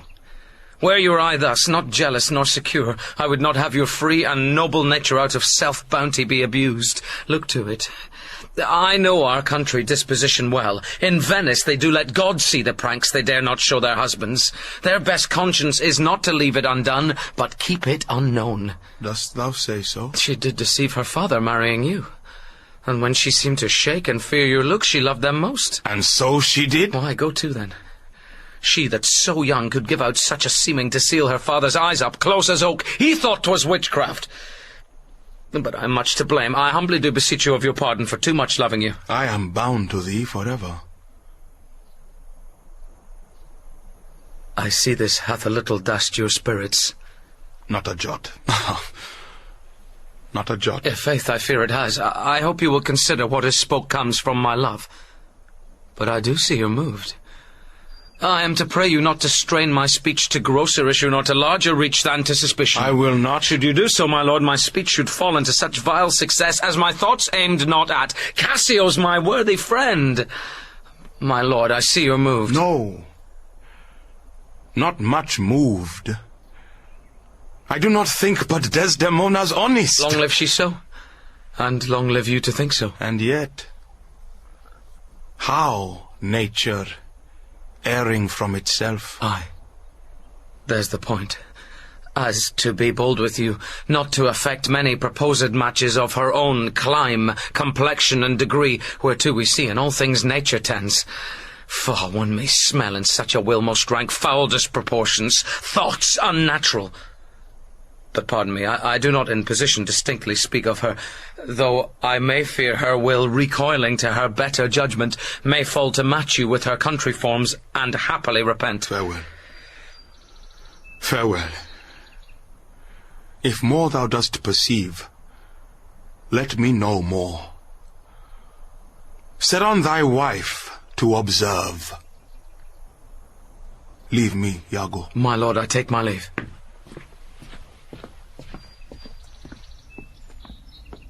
Why did I marry? This honest creature doubtless sees and knows more, much more than he unfolds. My lord, I would I might entreat your honour to scan this thing no further. Leave it to time.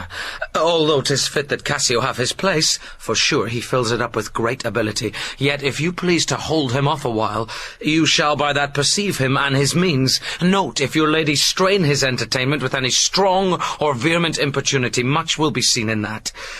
In the meantime, let me be thought too busy in my fears, as worthy cause I have to fear I am, and hold her free. I do beseech your honour. Fear not my government. I once more take my leave.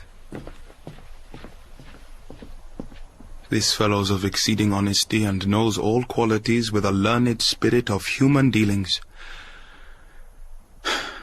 If I do prove her haggard, though that her jesses were my dear heartstrings, I'd whistle her off, and let her down the wind to prey at fortune haply. For I am black, and have not those soft parts of conversation that chamberers have, or for I am declined into the vale of years yet. That's not much. She's gone. I am abused.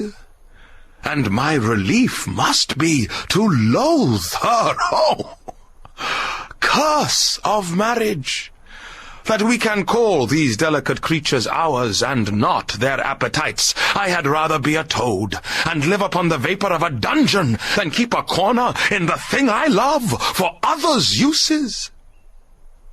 Yet 'tis the plague of great ones. Prerogatived are they less than the base, 'tis destiny, unshunnable like death.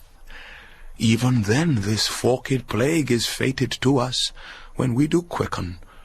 Look where she comes. If she be false, then heaven mocks itself. I'll not believe it. How now, my dear Othello? Your dinner and the generous islanders by you invited do attend your presence. I am to blame. Why do you speak so faintly? Are you not well? I have a pain upon my forehead here. Faith, that's with watching. 'Twill away again. Let me but bind it hard. Within this hour it will be well. Your napkin is too little. Let it alone. Come, I will go in with you. I am very sorry you are not well.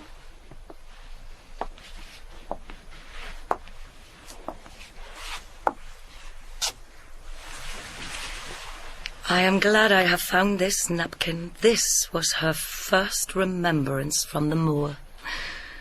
My wayward husband hath 100 times wooed me to steal it. But she so loves the token, for he conjured her she should ever keep it, that she reserves it evermore about her, to kiss and to talk to. I'll have the work ta'en out and gift Iago. What he will do with it, heaven knows, not I. I nothing, but to please his fantasy. Now, what do you here alone? Oh, do not you chide.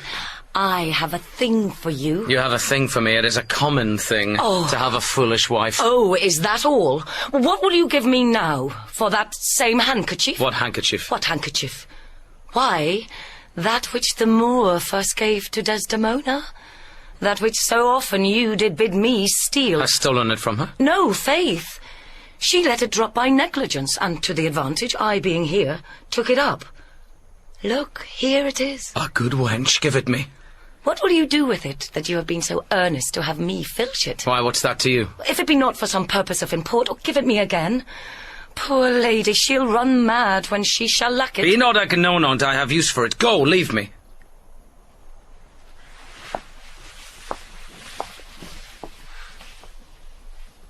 I will in Cassio's lodgings lose this napkin, and let him find it. Trifles light as air are to the jealous confirmation strong as proofs of holy writ. This may do something. The Moor already changes with my poison. Dangerous conceits are in their nature's poisons, which at the first are scarce found to distaste, but with a little art upon the blood burn like the mines of sulphur. I did say so. Look where he comes. Not poppy, nor mandragora, nor all the drowsy syrups of the world shall ever medicine thee to that sweet sleep which thou owest yesterday. False to me. Why, how now, General? No more of that. Avaunt, begone. Thou hast set me on the rack.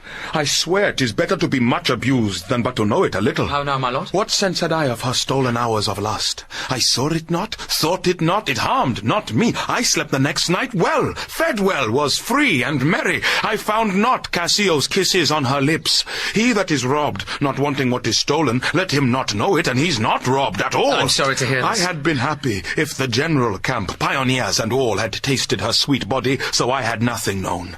Oh, now, forever, farewell the tranquil mind, farewell content, farewell the plumed troops and the big wars that make ambition virtue, farewell, farewell the neighing steed, and the shrill trump, the spirit-stirring drum, the ear-piercing fife, the royal banner, and all quality, pride, pomp, and circumstance of glorious war. And oh, you mortal engines, whose rude throats the immortal Jove dread clamours counterfeit, farewell! Othello's occupation's gone! Best possible, my villain! Be sure thou proves my love a whore. Be sure of it. Give me the ocular proof. For by the worth of man's eternal soul, thou hadst been better have been born a dog than answer my wicked wrath. It's come to this. Make me to see it, or at the least so proofed that the probation bear no hinge nor loop to hang it out upon, or woe upon thy life! My noble lord! If thou dost slander her and torture me, never pray more. Abandon all remorse. On horror's head, horrors accumulate. Do deeds to make heaven weep.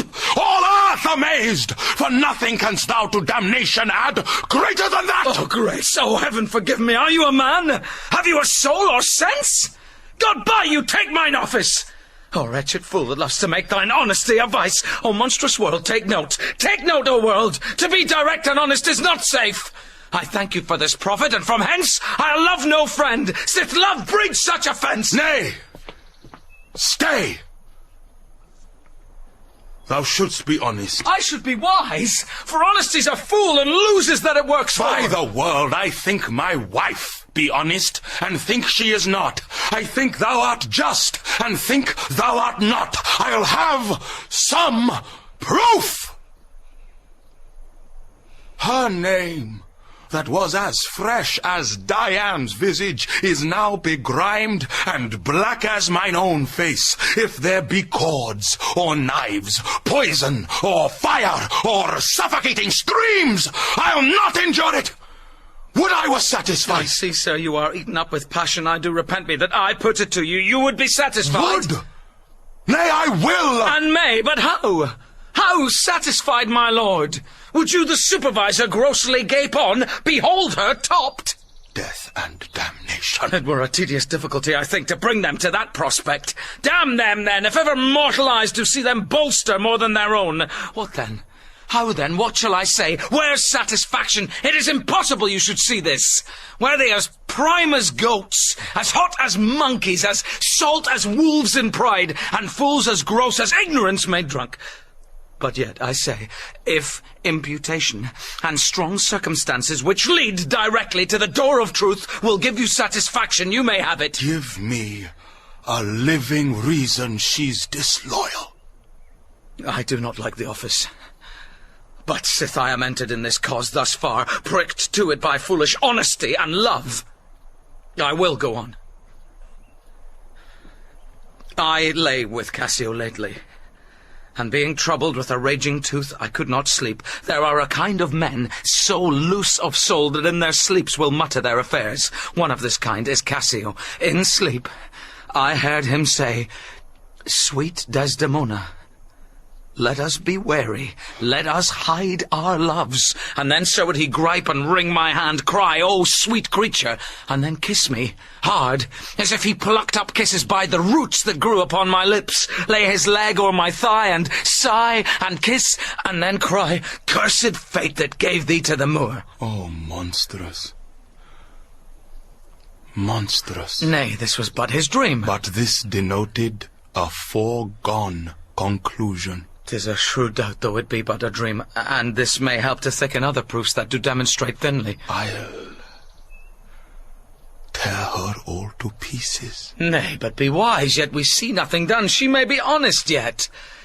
Tell me but this. Have you not sometimes seen a handkerchief spotted with strawberries in your wife's hand? I gave her such a one. 'Twas my first gift. I know not that. But such a handkerchief, I am sure it was your wife's. Did I today see Cassio wipe his beard with? If it be that. If it be that, or any that was hers, it speaks against her with the other proofs. Oh, that the slave had 40,000 lives. One is too poor, too weak for my revenge.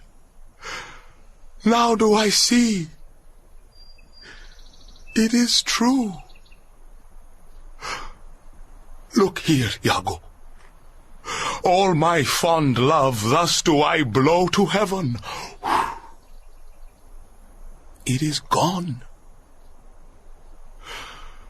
Arise, black vengeance, from thy hollow cell. Yield up, O love, thy crown and hearted throne to tyrannous hate. Swell, bosom, with thy throat, for 'tis of aspic's tongue. Yet be content. Oh, blood! Blood! Blood! Patience, I say. Your mind perhaps may change. Never, Iago. Like to the Pontic Sea, whose icy current and compulsive course ne'er feels retiring ebb, but keeps due on to the Propontic and the Hellespont. Even so, my bloody thoughts with violent pace shall ne'er look back, ne'er ebb to humble love, till that a capable and wide revenge swallow them up now. By yond marble heaven, in due reverence of a sacred vow, I here engage my words. Do not rise yet. Witness, you ever-burning lights above, you elements that clip us round about, witness that here Iago doth give up the execution of his wits, hands, heart, to wronged Othello's service. Let him command, and to obey shall be in me remorse what bloody business ever. I greet thy love, not with vain thanks, but with acceptance, bounteous, and will upon the instant put thee to it. Within these 3 days let me hear thee say that Cassio is not alive. My friend is dead. 'Tis done at your request, but let her live. Damn her. Oh, lewd minx. Damn her.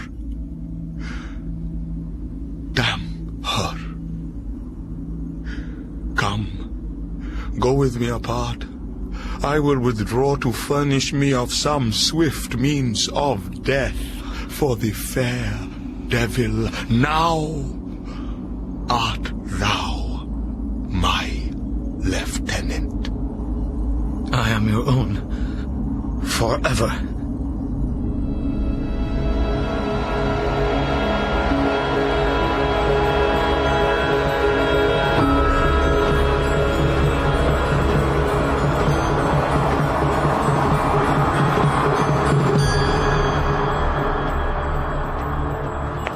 Should I lose that handkerchief, Emilia? I know not, madam. Believe me, I had rather have lost my purse full of crusados. And but my noble Moor is true of mind, and made of no such baseness as jealous creatures are, it were enough to put him to ill thinking. Is he not jealous? Who, he? I think the sun where he was born drew all such humours from him. Look where he comes. I will not leave him now till Cassio be called to him. How is't with you, my lord? Well, my good lady, O hardness to dissemble. How do you, Desdemona? Well, my good lord. Give me your hand.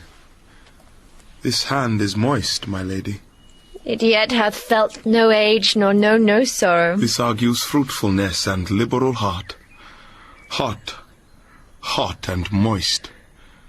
'Tis a good hand. A frank one. You may indeed say so, for 'twas that hand that gave away my heart. A liberal hand. The hearts of old gave hands, but our new heraldry is hands, not hearts. I cannot speak of this now. Come, your promise. What promise, Chuck? I have sent to bid Cassio to come speak with you. I have a salt and sorry room offends me. Lend me thy handkerchief. Here, my lord. That which I gave you. I have it not about me. Not? No, indeed, my lord. That is a fault. That handkerchief did an Egyptian to my mother give.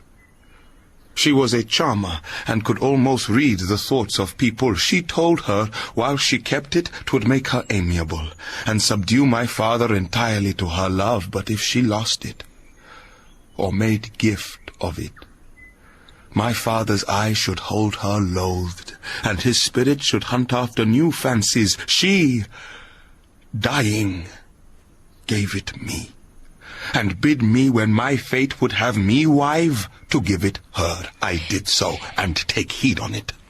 Make it a darling like your precious eye, for to lose or give it away was such perdition as nothing else could match. 'Tis possible. 'Tis true. There's magic in the web of it. Then would to heaven that I had never seen it. Ha! Wherefore? Why do you speak so startlingly and rash? It's lost. It's gone. Speak! It's out of the way! Oh, heaven bless us. Say you! It is not lost, but wouldn't if it were? How? I say it is not lost. Fetch it! Let me see it. Why, so I can, sir, but I will not now. This is some trick to put me from my suit. I pray you, let Cassio be received again. Fetch me the handkerchief. My mind misgives. Come, you'll never meet a more sufficient man. The handkerchief. I pray you, talk me of Cassio. The handkerchief. A man who all his time hath founded his good fortunes on your love, shared dangers with. The handkerchief. My faith, you are to blame. Zounds! Is not this man jealous? I ne'er saw this before. Sure there is some wonder in this handkerchief. I am most unhappy in the loss of it. 'Tis not a year or two shows us a man. They are all but stomachs, and we all but food, to eat us hungrily, and when they are full, they belch us. Oh, look you, Cassio and my husband. There is no other way, 'tis she must do it. And lo, the happiness. Go and importune her. How now, good Cassio, what's the news with you? Madam, my former suit.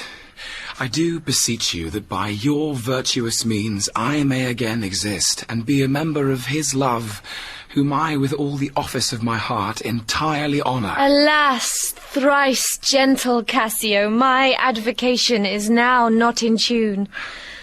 My lord is not my lord, nor would I know him were he in favour as in humour altered. So help me every spirit sanctified, as I have spoken for you all my best, and stood within the blank of his displeasure for my free speech. You must a while be patient. What I can do I will, and more I will for myself I dare. Let that suffice you. Is my lord angry? He went hence but now, and certainly in strange unquietness. Can he be angry? I have seen the cannon when it hath blown his ranks into the air, and like the devil from his very arm puffed his own brother. And can he be angry? Something of moment, then. I will go meet him. There's matter in't indeed if he be angry. I prithee do so. It's something sure of state, either from Venice, or some unhatched practice made demonstrable here in Cyprus to him hath puddled his clear spirit. And in such cases men's natures wrangle with inferior things, though great ones are their object. Oh, pray heaven it be state matters as you think, and no conception nor no jealous toy concerning you. Alas the day, I never gave him cause. But jealous souls will not be answered so. They are not ever jealous for the cause, but jealous for their jealous. It is a monster begot upon itself, born on itself. Heaven keep that monster from Othello's mind. Oh, lady, amen. I will go seek him. Cassio, walk hereabout. If I do find him fit, I'll move your suit and seek to effect it to my uttermost. I humbly thank your ladyship.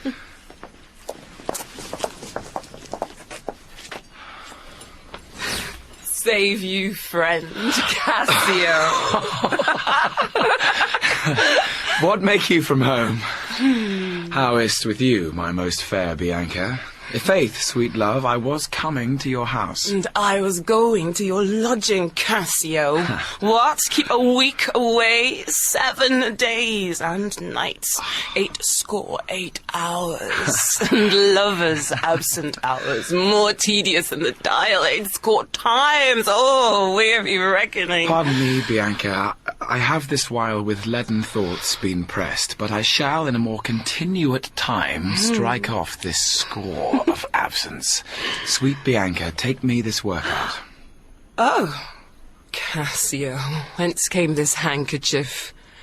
This is some token from a newer friend to the felt absence. Now I feel a cause is to come to this. Well, well. Go to, woman. Throw your vile guesses in the devil's teeth from whence you have them. You're jealous now.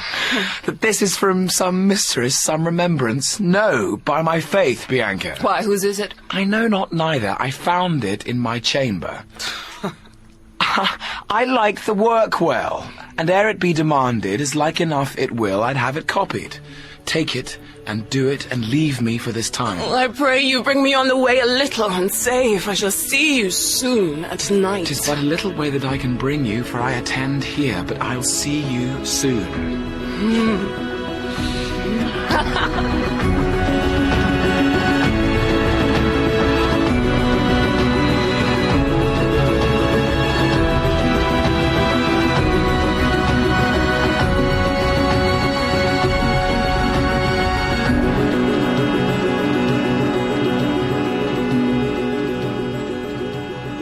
Will you think so? Think so, Iago? What, to kiss in private? An unauthorized kiss. Or to be naked with her friend in bed an hour or more, not meaning any harm? Naked in bed, Iago, and not mean harm? It is hypocrisy against the devil. They that mean virtuously and yet do so, the devil their virtue tempts, and they tempt heaven. So they do nothing, 'tis a venial slip. But if I give my wife a handkerchief... What then? Why then 'tis hers, my lord, and being hers, she may, I think, bestow it on any man. She is protectress of her honour, too. May she give that? Her honour is an essence that's not seen. They have it very oft, they have it not. But for the handkerchief... By heaven, I would most gladly have forgot of it. Thou saidst... Oh, it comes on my memory as doth the raven o'er the infected house, boding to all. He had my handkerchief. Aye, what of that? That's not so good now. What if I had said I had seen him do you wrong, or heard him say... Hath he said anything? He hath, my lord, but be you well assured no more than he'll unswear. What hath he said? Faith, that he did... I know not what, he did... What? What? A lie. With her? With her. On her, what you will. Lie with her? Lie on her? We say lie on her when they belie her. Lie with her. Zoons, that's fulsome. Handkerchief. Confession. Handkerchief. To confess and to be hanged for his labour. First to be hanged, then to confess. I tremble at it. Nature would not invest herself in such shadowing passion without some instruction. It is not words that shakes me thus. Pish, noses, ears, lips, handkerchief, confession. Oh, devil! Work on, my medicine work. Thus, credulous fools are caught, and many worthy and chaste dames, even thus, all guiltless meet reproach. What ho, my lord, I say, Othello. How now, Cassio? What's the matter? My lord has fallen into an epilepsy. This is his second fit. He had one yesterday. Rub him about the temples. No, forbear. The lethargy must have his quiet course. If not, he foams at mouth and by and by breaks into savage madness. Look, he stirs. Do you withdraw yourself a little while? He will recover straight. When he is gone, I would on great occasion speak with you. How do you now, General? Have not you hurt your head? Dost thou mock me? Mock you? No, by heaven. Would you would bear your fortunes like a man? A horned man's a monster and a beast. There's many a beast then in a populous city, and many a civil monster. Did he confess it? Stand you a while apart. Confine yourself but in a patient list. Whilst you were here overwhelmed with your grief, a passion most unsuiting such a man, Cassio came hither. I shifted him away and laid good excuse upon your ecstasy, paid him an on return, and here speak with me, the which he promised. Do but encave yourself. And mark the fleers, the jibes and notable scorns that dwell in every region of his face, for I will make him tell the tale anew, where, how oft, how long ago, and when he hath, and is again to cope your wife. I say but mark his gesture. Marry, patience, or I shall say you're all in spleen and nothing of a man. Dost thou hear, Iago? I will be found most cunning in my patience, but dost thou hear? Most bloody. That's not amiss. But yet keep time and all. Will you withdraw? Now will I question Cassio of Bianca, a hussif that by selling her desires buys herself bread and clothes. It is a creature that dotes on Cassio, as 'tis the strumpet's plague to beguile many, and be beguiled by one. He, when he hears of her, cannot refrain from the excess of laughter. Here he comes. As he shall smile, Othello shall go mad, and his unbookish jealousy must construe poor Cassio's smiles, gestures, and light behaviour quite in the wrong. How do you now, Lieutenant? The worse, sir, that you give me the addition whose want even kills me. Ply Desdemona well, and you are sure on't. Now, if this suit lay in Bianca's power, how quickly should you speed? Alas, poor caitiff. Look how he laughs already. I never knew woman love man so. Alas, poor rogue, I think, i' faith, she loves me. Now he denies it faintly and laughs it out. Do you hear, Cassio? Now he importunes him to tell it o'er. Go to, well said, well said. She gives it out that you shall marry her. Do you intend it? Do you triumph, Roman? Do you triumph? I marry her. What? Accustom her. Prithee, bear some charity to my wit, and do not think it so unwholesome. So, they laugh that win. Faith, the cry goes that you shall marry her. Prithee, say true. I am a very villain else. Well, this is the monkey's own giving out. She is persuaded I will marry her out of her own love and flattery, not out of my promise. Iago beckons me. Now he begins the story. She was here even now. She haunts me in every place. I was the other day talking on the sea bank with certain Venetians, and thither comes the bauble. And by this hand, she falls me thus about my neck. Oh. Crying, oh dear Cassio, as it were. His gesture imports it. So hangs, and lolls, and weeps upon me, and shakes, and pulls me. Now he tells how she did pluck him to my chamber. Oh, I see that nose of yours, but not that dog I shall throw it to. Well, I must leave her company. Before me, look where she comes. Oh, 'tis such another fits you. Marry a perfumed one. What do you mean by this haunting of me? The devil and his dam haunt you. What did you mean by that same handkerchief you gave me even now? I was a fine fool to take it. I must take out the work. A likely piece of work that you should find it in your chamber and not know who left it there. This is some minx's token, and I must take out the work. There, give it your hobby horse, wheresoever you had it. I'll take out no work on it. How now, my sweet Bianca? How now? How now? By heaven! That should be my handkerchief! And you'll come to supper tonight? You may, and you will not come when you're next prepared for. After her, after her. Faith, I must. She'll rail in the street else. Will you sup there? Faith, I intend so. Well, I may chance to see you, for I would very fain speak with you. Prithee, come, will you? Go to, say no more.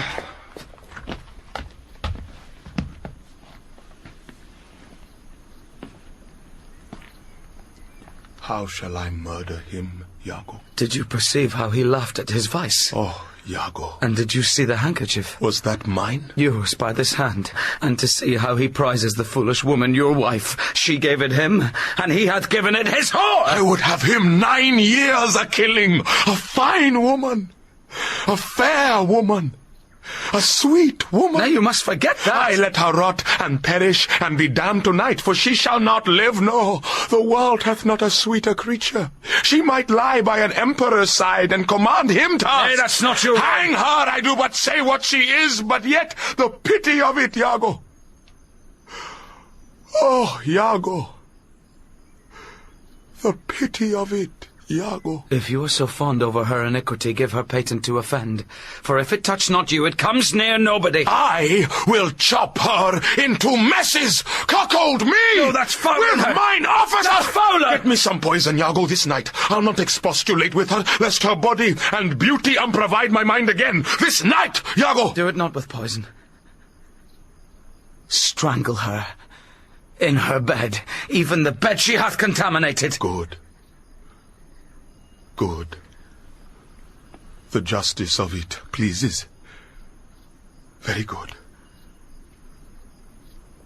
And for Cassio, let me be his undertaker. You shall hear more by midnight. Excellent good. What trumpet is that same? I'll warrant something from Venice. 'Tis Lodovico. This comes from the Duke. And see, your wife is with him. God save you, worthy General. With all my heart, sir. The Duke and Senators of Venice greet you. I kiss the instrument of their pleasure. And what's the news, good cousin Lodovico? I am very glad to see you, senor. Welcome to Cyprus. I thank you. How does Lieutenant Cassio? Lives, sir. Cousin, there's fallen between him and my lord an unkind breach, but you will make all well. Are you sure of that? My lord. This fail you not to do as you will? He did not call. He's busy in the paper. Is there division twixt my lord and Cassio? A most unhappy one. I would do much to atone them for the love that I bear to Cassio. Fire and brimstone! My lord! Are you wise? What? Is he angry? Maybe the letter moved him, for as I think, they do command him home, deputing Cassio in his government. By my troth, I'm glad on't. Indeed. My lord! I am glad to see you mad. Why, sweet Othello! Devil!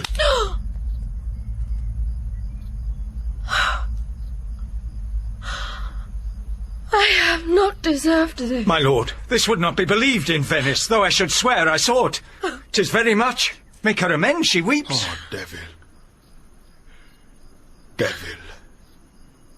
If that the earth could teem with woman's tears, each drop she falls would prove a crocodile. Out of my sight! I will not stay to offend you. Truly, an obedient lady. I do beseech your lordship, call her back. Mistress! My lord. What would you with her, sir? Who, I, my lord? Aye, you did wish that I would make her turn. Why, she can turn, sir. Turn, and yet go on. And turn again. And she can weep, sir. Weep! And she's obedient. As you say. Obedient. Very obedient. Proceed you in your tears. Concerning this, sir, oh, well-painted passion, I am commanded home. Get you away. I'll send for you anon. Sir, I obey the mandate and will return to Venice. Hence! Avaunt! Cassio shall have my place. And, sir, tonight I do entreat that we may sup together. You are welcome, sir, to Cyprus. Goats and monkeys. Is this the noble Moor whom our full senate call all in all sufficient? This the nature whom passion could not shake? Whose solid virtue the shot of accident nor dart of chance could neither graze nor pierce? He is much changed. Are his wits safe? Is he not light of brain? He's that he is. I may not breathe my censure what he might be. If what he might he is not, I would to heaven he were. What, strike his wife? Faith, that was not so well, yet would I knew that stroke would prove the worst. Is it his use? Or did the letters work upon his blood and you create this fault? Alas, alas, it is not honesty in me to speak what I have seen and known. You shall observe him, and his own courses will denote him so that I may save my speech. Do but go after, and mark how he continues. I am sorry that I am deceived in him.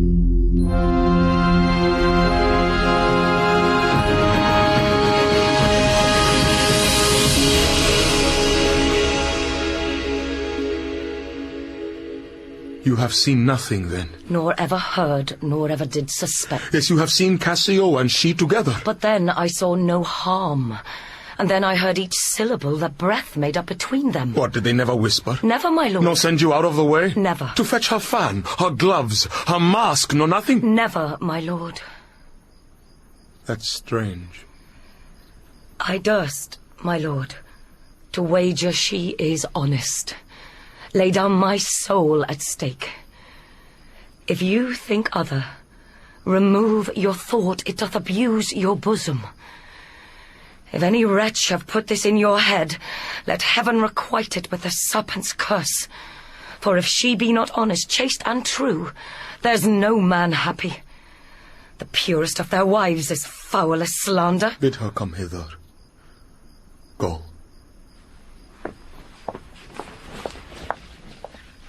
She says enough. Yet she's a simple bawd that cannot say as much. This is a subtle whore. A closet lock and key of villainous secrets, and yet she'll kneel and pray. I have seen her do it.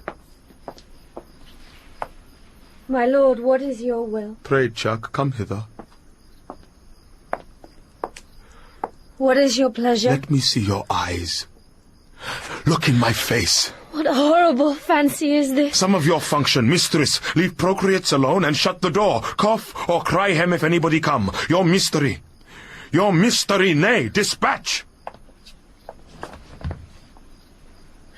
Upon my knees, what doth your speech import? I understand a fury in your words, but not the words. Why, what art thou? Your wife, my lord. Your true and loyal wife. Come, swear it. Damn thyself. Swear thou art honest. Heaven doth truly know it. Heaven truly knows thou art false as hell. To whom, my lord?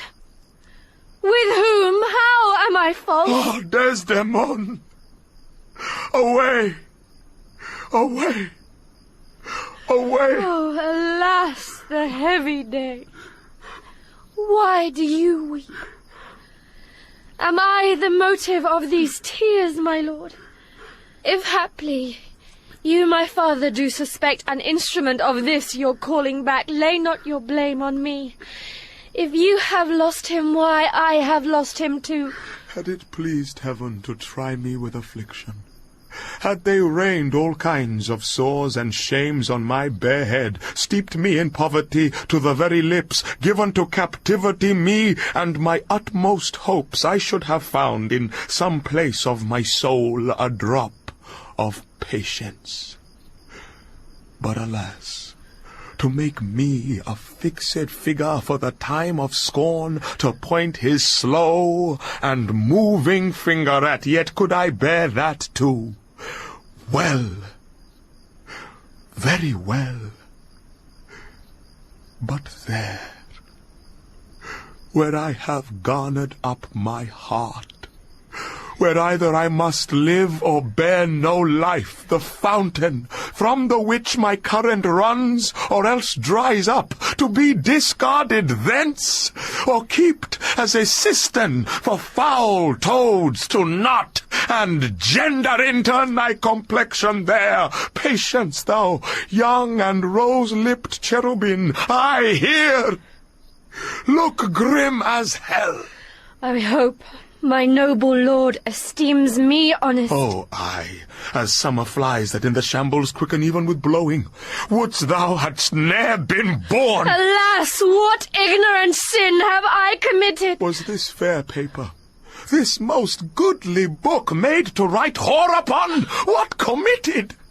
committed? Oh, thou public commoner, I should make very forges of my cheeks, that would to cinders burn up modesty, did I but speak thy deeds. What committed? Heaven stops the nose at it, and the moon winks. The bawdy wind which kisses all it meets is hushed within the hollow mine of earth, and will not hear it. What committed? Impudent strumpet! By heaven, you do me wrong. Are you not a strumpet? No, as I am a Christian. If to preserve this vessel for my lord from any other foul, unlawful touch be not to be a strumpet, I am none. What, not a whore? No, as I will be saved. Is't possible? Oh, heaven, forgive us. I cry you mercy, then. I took you for that cunning whore of Venice that married with Othello. You, mistress, that have the office opposite to St. Peter and keep the gates of hell. You.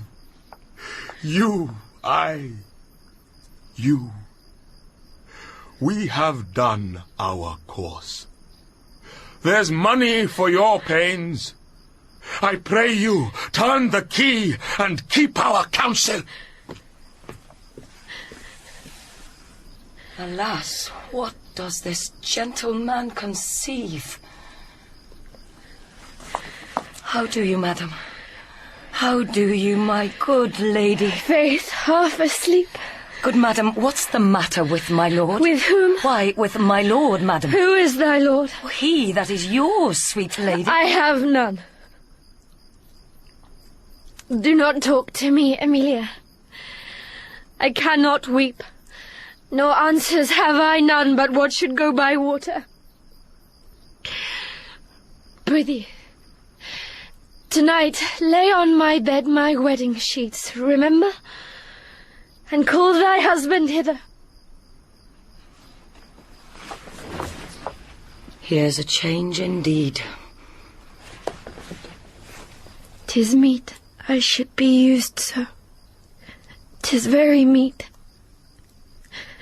How have I been behaved that he might stick the smallest opinion on my least misuse? What is your pleasure, madam? How is't with you? I cannot tell. Those that do teach young babes do it with gentle means and easy tasks. He might have chid me so, for in faith I am a child to chiding. What's the matter, lady? Alas, Iago, my lord hath so abhorred her, thrown such despite and heavy terms upon her, as true hearts cannot bear. Am I that name, Iago? What name, fair lady? Such as she says my lord did say I was. He called her whore. A beggar in his drink could not have laid such terms upon his callet. Why did he so? I do not know. I am sure that I am none such. Do not weep, do not weep. Alas the day. Hath she forsook so many noble matches? Her father, and her country, and her friends to be called whore?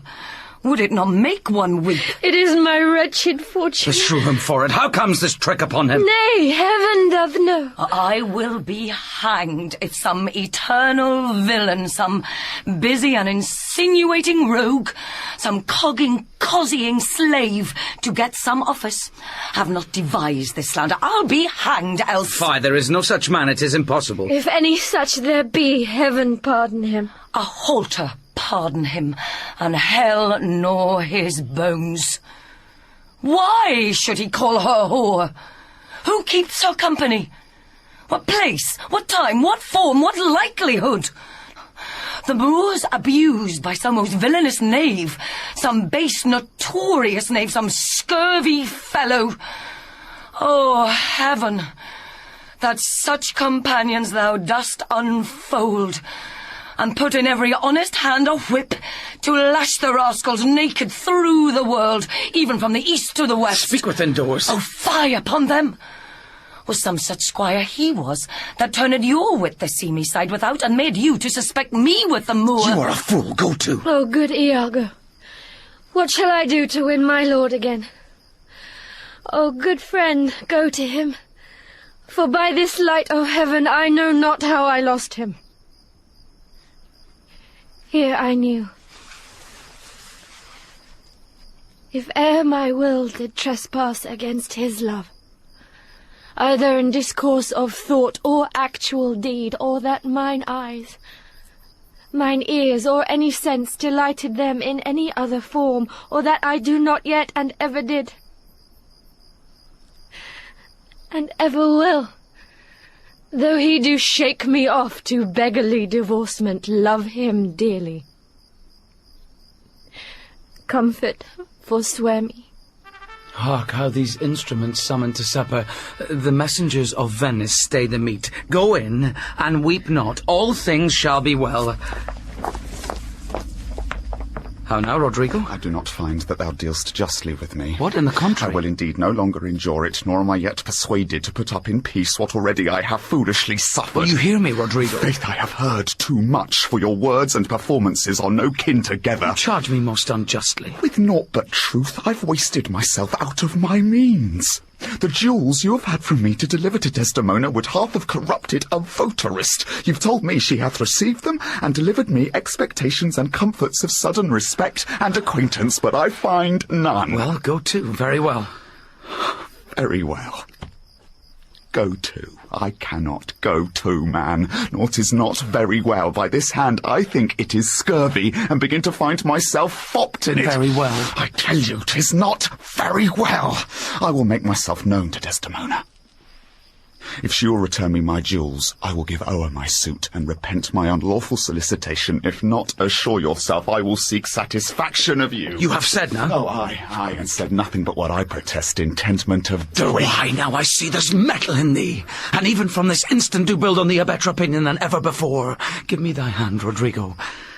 Thou hast taken against me a most just exception, but yet, I protest, I have dealt most directly in thy affair. It hath not appeared. Well, I grant indeed it hath not appeared, and your suspicion is not without wit and judgment. But, Rodrigo, if thou hast that in thee, indeed which I have greater reason to believe now than ever, I mean purpose, courage, and valour, this night show it.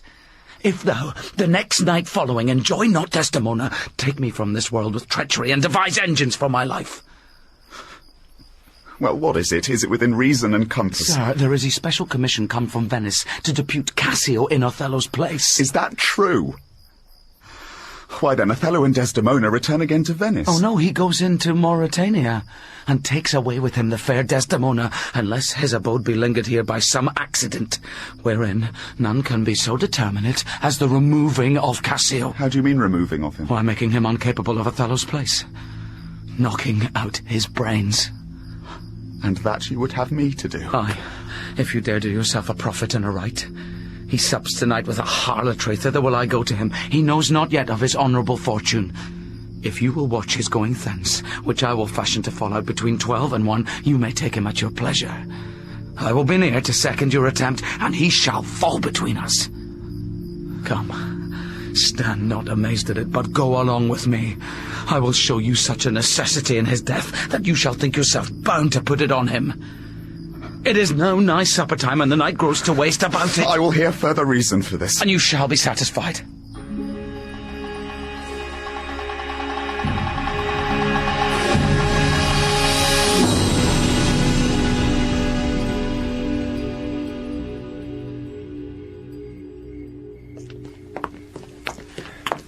I do beseech you, sir, trouble yourself no further. Pardon me, 'twill do me good to walk.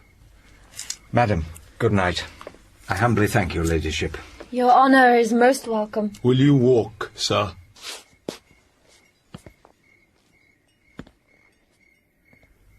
Desdemona. My lord.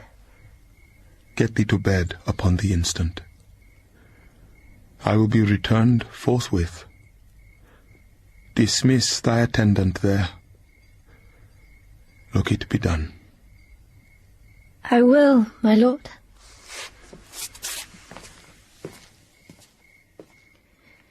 He looks gentler than he did. He hath commanded me to go to bed, and bade me to dismiss you. Dismiss me? It was his bidding, therefore, good Emilia, give me my nightly wearing, and adieu. We must not now displease him. I would you had never seen him. So would not I. My love doth so approve him that even his stubbornness, his checks, his frowns, prithee, unlace me. They have grace and favour.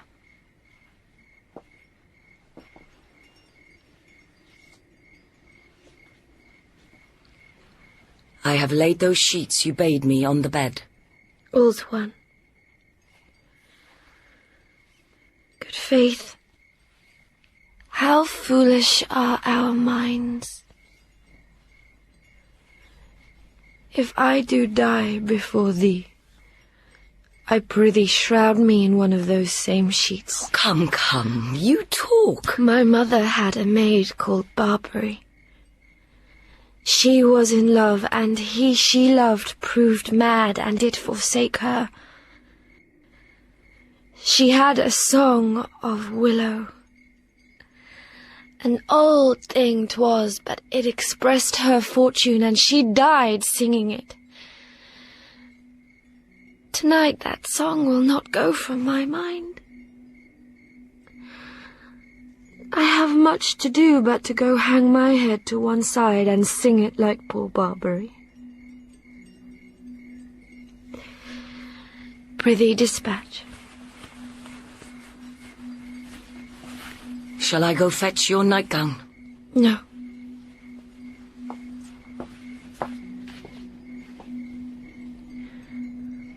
The poor soul sat sighing by a sycamore tree. Sing all the green willow. This Lodovico is a proper man. A very handsome man. He speaks well.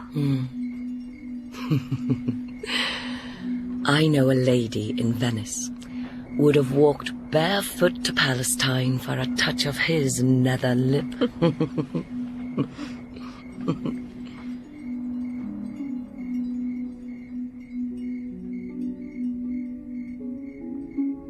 The poor soul sat sighing by a sycamore tree. Sing all the green willow,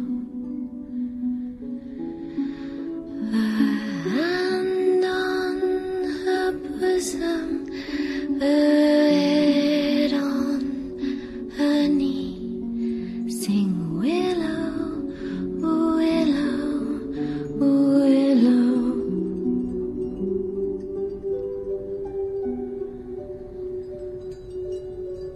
The fresh streams ran by her and murmured her moans.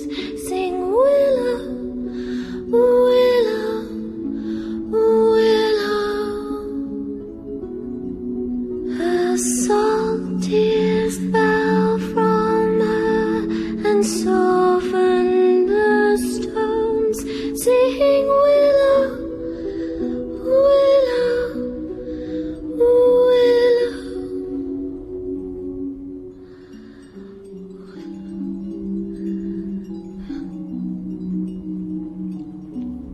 Prithee, hie thee, he'll come anon.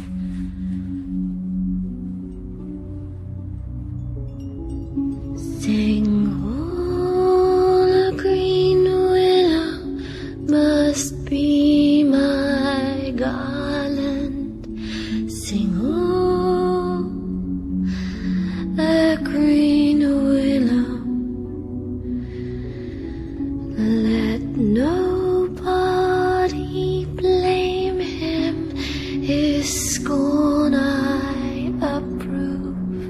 Nay, that's not next. Hark, who's that knocks? It's the wind. I called my love false love, but what said he then? Willow, willow, willow. If I court more women, you'll couch with more men.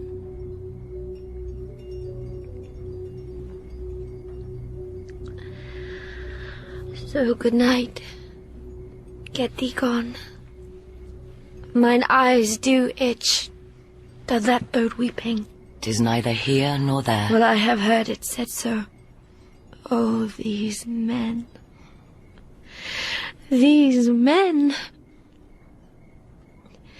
Dost thou, in conscience, think, tell me, Emilia, that there be women who do abuse their husbands in such gross kind? Oh, there be some such, no question. Wouldst thou do such a deed for all the world? Why, would not you? No, by this heavenly light. Nor I neither, by this heavenly light. I might do it as well i' the dark. Wouldst thou do such a deed for all the world? Oh, the world's a huge thing. It is a great price for a small vice. In troth, I think thou wouldst not. In troth? I think I should, and undo it when I had done. Oh, marry. I would not do such a thing for a joint ring, nor for measures of lawn, nor for gowns, petticoats, nor caps, nor any petty exhibition. But for all the whole world? Why, who would not make her husband a cuckold to make him a monarch? I should venture purgatory for it. Beshrew me if I would do such a wrong for the whole world. No, I do not think there is any such woman. Yes, a dozen. And as many to the vantage as would store the world they played for. But I do think it is their husbands' faults if wives do fall. Let husbands know their wives have sense like them. They see and smell and have their palates both for sweet and sour as husbands have. What is it that they do when they change us for others? Is it sport? I think it is. And doth affection breed it? I think it doth. Is it frailty that thus errs? It is so too. And have not we affections? Desires for sport and frailty as men have? Then let them use us well. Else let them know. The ills we do, their ills instruct us so.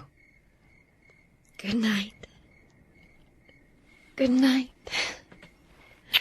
Oh, God, me such uses send, not to pick bad from bad, but by bad mend.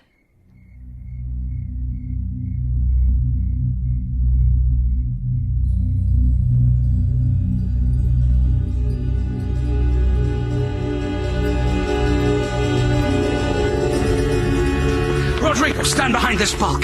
Straight will he come. Wear thy good rapier bare, and put it home. Quick! Quick! Fear nothing. I'll be at thy elbow. It makes us, or it mars us. Think on that, and fix most firm thy resolution. Be near at hand, I may miscarry in it. Near at thy hand, be bold, and take thy stand. I have no great devotion to the deed. And yet he hath given me satisfying reasons. 'Tis but a man gone. Forth my sword, he dies. I have rubbed this young quad almost to the sense, and he grows angry. Now, whether he kill Cassio, or Cassio him, or each to kill the other, every way makes my gain. Live Rodrigo. He calls me to a restitution large of gold and jewels that I bobbed from him as gifts to Desdemona. It must not be. If Cassio do remain, he hath a daily beauty in his life that makes me ugly. And besides, the Moor may unfold me to him, there stand I in much peril. No, he must die. Be it so, I hear him coming. Villain, thou diest! That thrust had been mine enemy indeed, but that my coat is better than thou knowest.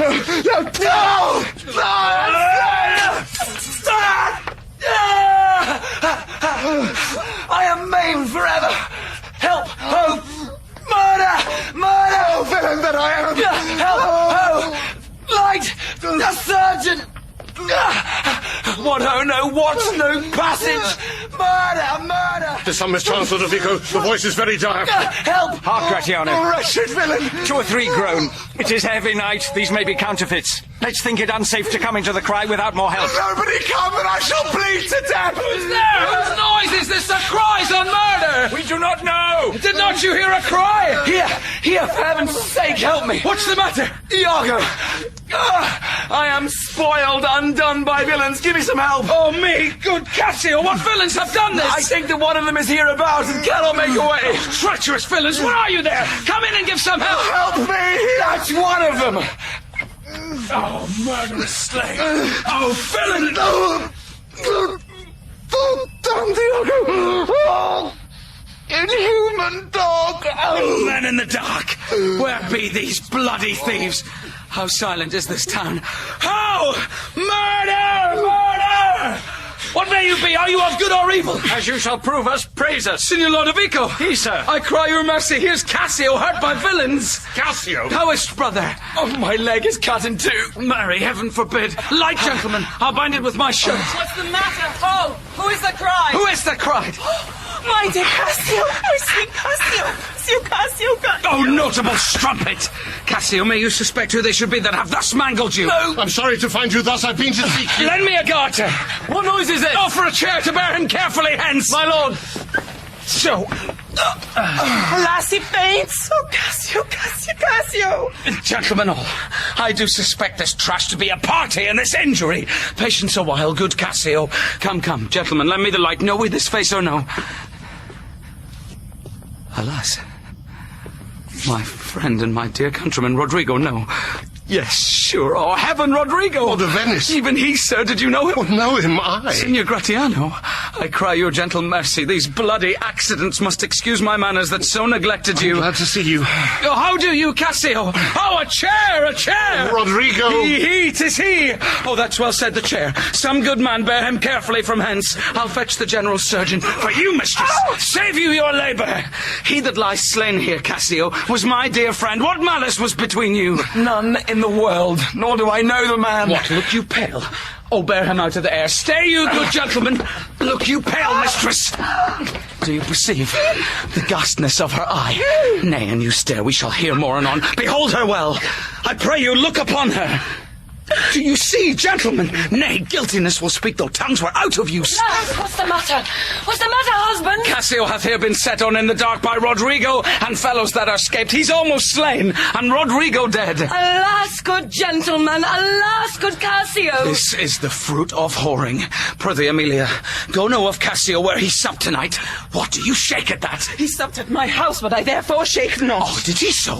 I charge you, go with me. Oh, fie upon thee, strumpet. I am no strumpet, but of life as honest as you that thus abuse me. And I, foe, fie upon thee. Kind gentlemen, let us go see poor Cassio dressed.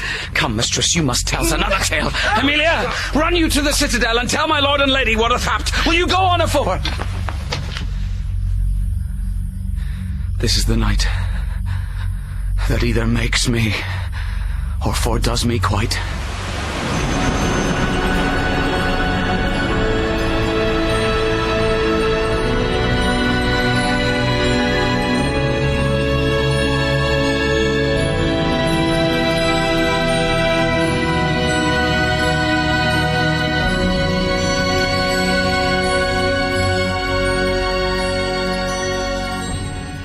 It is the cause. It is the cause, my soul. Let me not name it to you, you chaste stars. It is the cause. Yet I'll not shed her blood, nor scar that whiter skin of hers than snow and smooth as monumental alabaster. Yet she must die, else she'll betray more men. Put out the light, and then put out the light. If I quench thee, thou flaming minister, I can again thy former light restore, should I repent me. But once put out thy light, thou cunningst pattern of excelling nature, I know not where is that Promethean heat that can thy light relume when I have plucked the rose. I cannot give it vital growth again.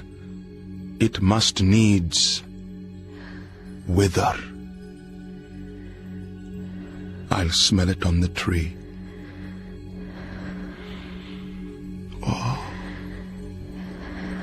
balmy breath, that doth almost persuade justice to break her sword once more. Once more. Be thus when thou art dead, and I will kill thee, and love thee after once more. And this the last.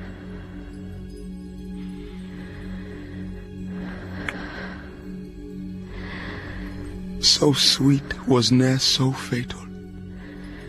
I must weep, but they are cruel tears. This sorrow's heavenly. It strikes where it doth love. She wakes. Who's there? Othello. I, Desdemona. Will you come to bed, my lord?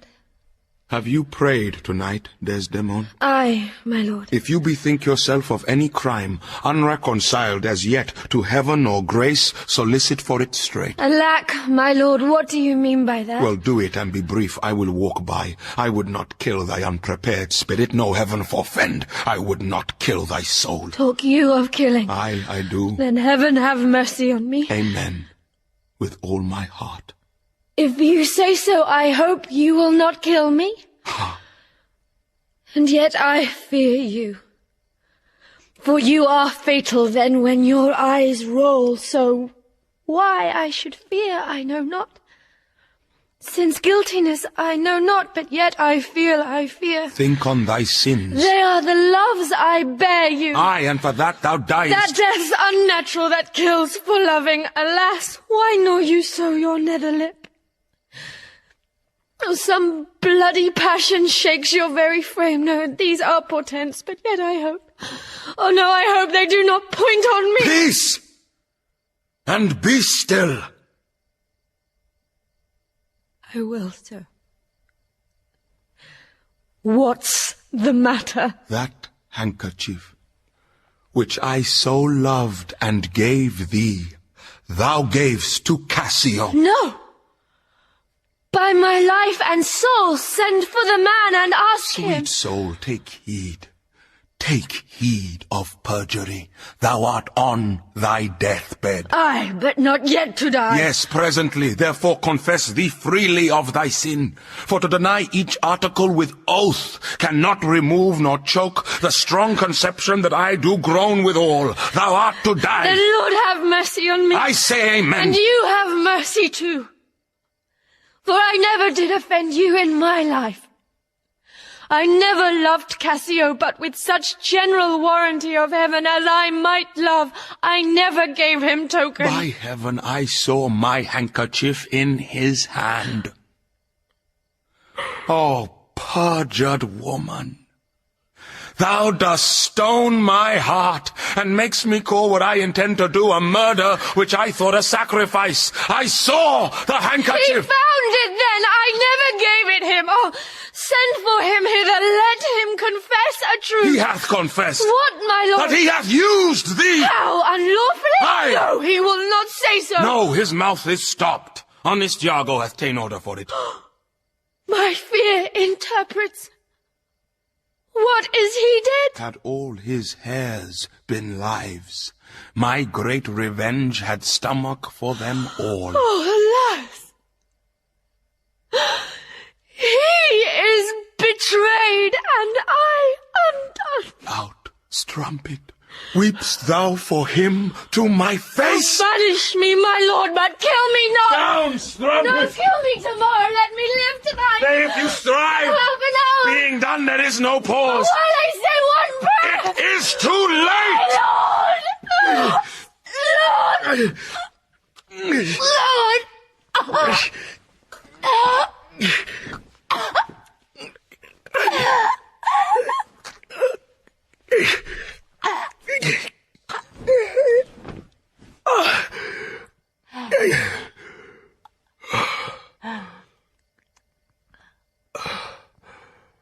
Lord! My lord! My lord! What ho, my lord! My lord! What noise is this? Not dead. Not yet quite dead. I that am cruel am yet merciful. I would not have thee linger in thy pain. So! What ho, my lord! My lord! Who's there? Oh, God, my lord! I would speak a word with you. Yes, 'tis Emilia. By and by! She's dead.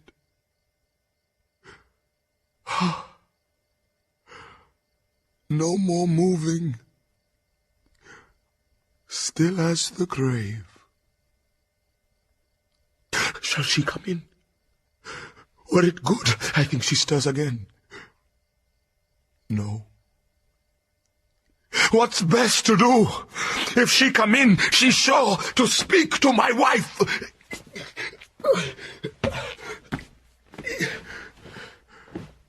My wife. My wife.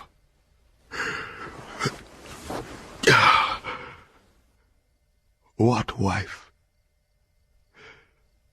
I have no wife. Oh, insupportable. Oh, heavy hour. Methinks it should be now a huge eclipse of sun and moon, and that the affrighted globe should yawn at alteration. I do beseech you that I may speak a word with you. Oh, God, my lord! Soft! By and by! Let me the curtains draw.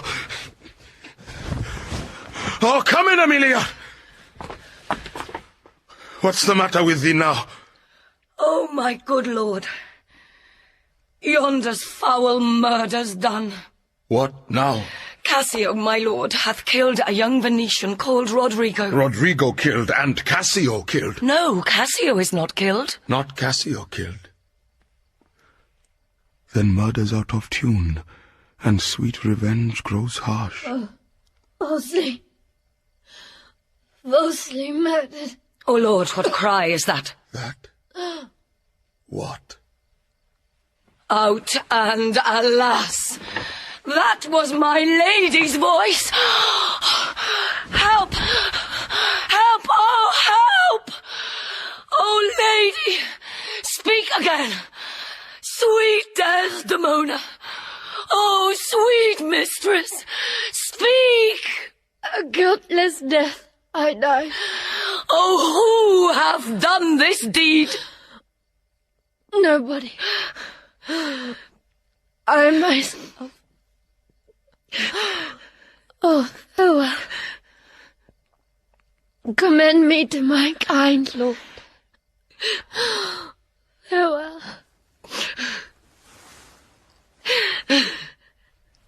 Why?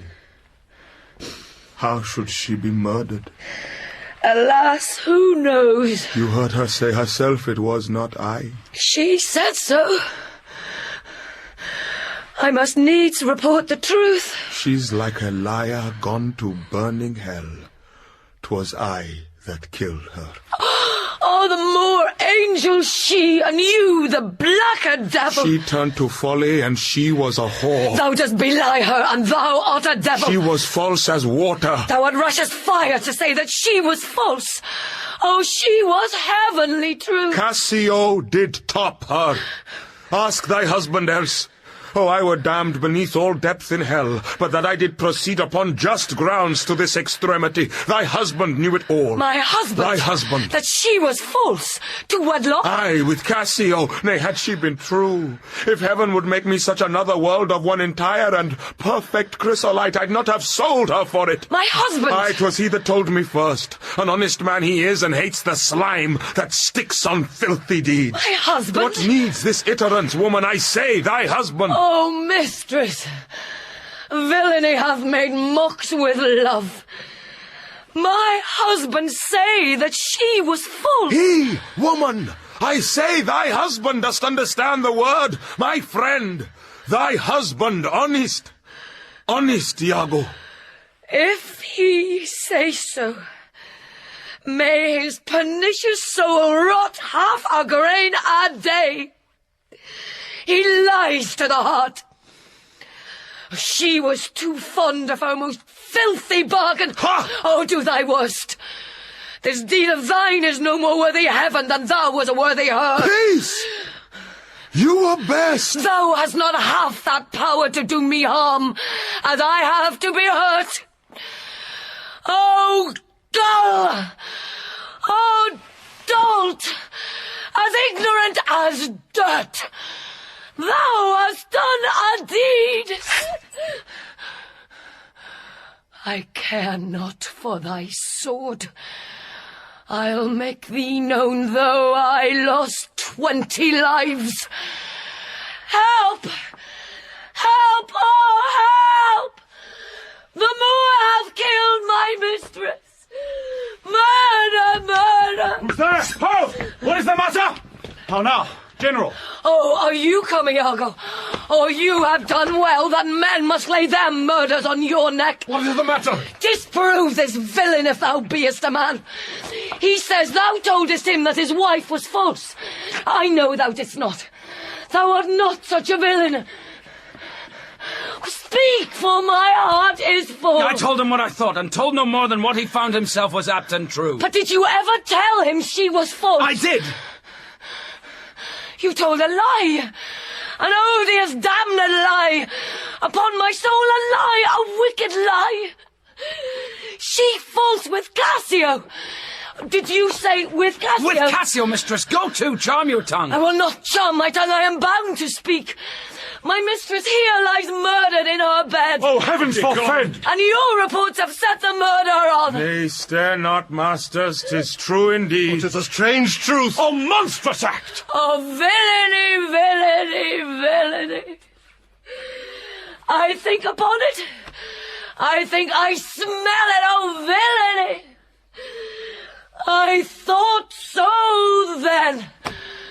I'll kill myself for grief. Oh, villainy, villainy! What are you mad? I charge you, get you home! Perchance, Iago, I will never go home. Oh. Nay, lay thee down and roar, for thou hast killed the sweetest innocent that e'er did lift up eye. Oh, she was foul. I scarce did know you, uncle. Here lies your niece, whose breath indeed these hands have newly stopped. I know this act shows horrible and grim. Oh, Desdemona, I'm glad thy father's dead. Thy match was mortal to him, and pure grief shore his old thread in twain. Did he live now, this sight would make him do a desperate turn, yea, curse his better angel from his side, and fall to reprobance. 'Tis pitiful. But yet Iago knows that she with Cassio hath the act of shame 1,000 times committed. Cassio confessed it, and she did gratify his amorous works with that recognizance and pledge of love which I first gave her. I saw it in his hand. It was a handkerchief, an antique token my father gave my mother. Oh, God.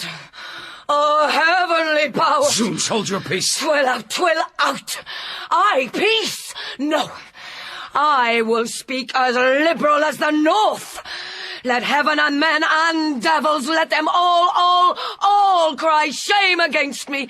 Yet I'll speak. Be wise and get you home. I will not. Quiet, I say. Why not sword upon a woman? Oh, thou dull Moor!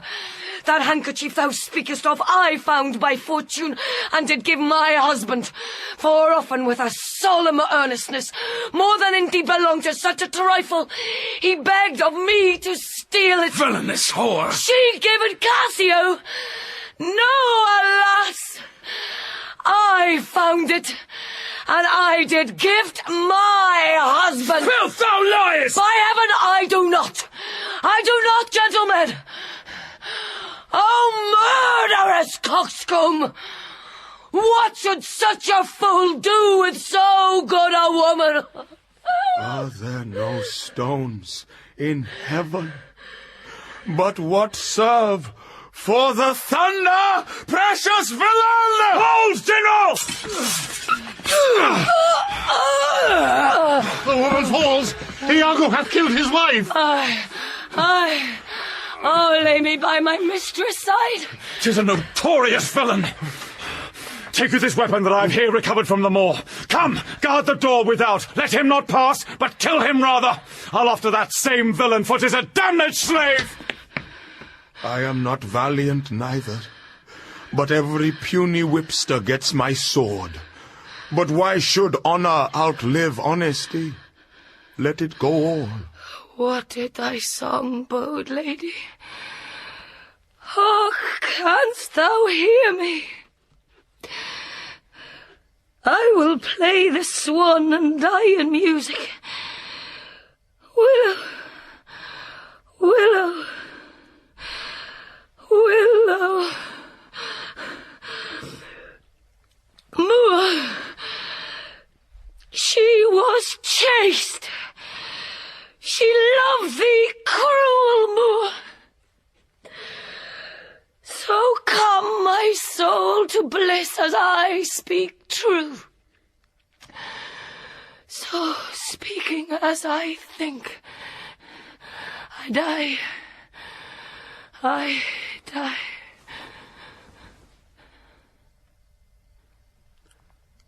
I have another weapon in this chamber. It is a sword of Spain, the ice brook's temper. Here it is. Uncle, I must come forth. If thou attempt it, it will cost thee dear. Looking upon me then, and speak with me. What is the matter? Behold, I have a weapon. A better never did itself sustain upon a soldier's thigh. I have seen the day that with this little arm and this good sword I have made my way through more impediments than 20 times your stop. But oh, vain boast! Who can control his fate? 'Tis not so now. Be not afraid. Though you do see me weaponed, here is my journey's end. Here is my butt and very sea mark of my utmost sail. Do you go back dismayed? 'Tis a lost fear. Man but a rush against Othello's breast, and he retires. Where should Othello go now? How dost thou look now? O ill-starred wench, pale as thy smock! When we shall meet at Compt, this look of thine shall hurl my soul from heaven, and fiends will snatch at it cold, cold. My girl! Even like thy chastity. O cursed, cursed slave! Oh, whip me, ye devils, from the possession of this heavenly sight. Blow me about in winds. Roast me in sulphur. Wash me in steep down gulfs of liquid fire, Desdemona! Dead! Desdemona! dead. Oh. Oh. Where is this rash and most unfortunate man? That's he that was Othello. Here I am. Where is that viper? Bring the villain forth! I look down toward his feet, but that's a fable. If that thou beest a devil, I cannot kill thee. Oh! Wrench his sword from him! Bleed, sir, but not kill! I am not sorry neither. I'd have thee live, for in my sense 'tis happiness to die. O thou Othello, that wert once so good, fallen in the practice of a damned slave! What shall be said to thee? Why, anything.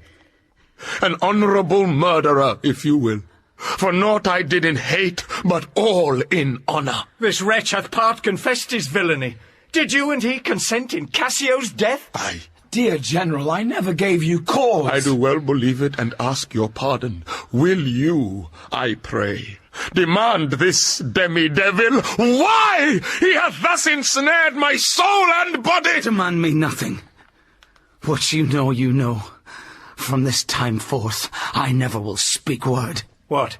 Not to pray? Torments will ope your lips. Well, thou dost best. Sir, you shall understand what hath befallen, which as I think you know not. Here's a letter found in the pocket of the slain Rodrigo, and here another.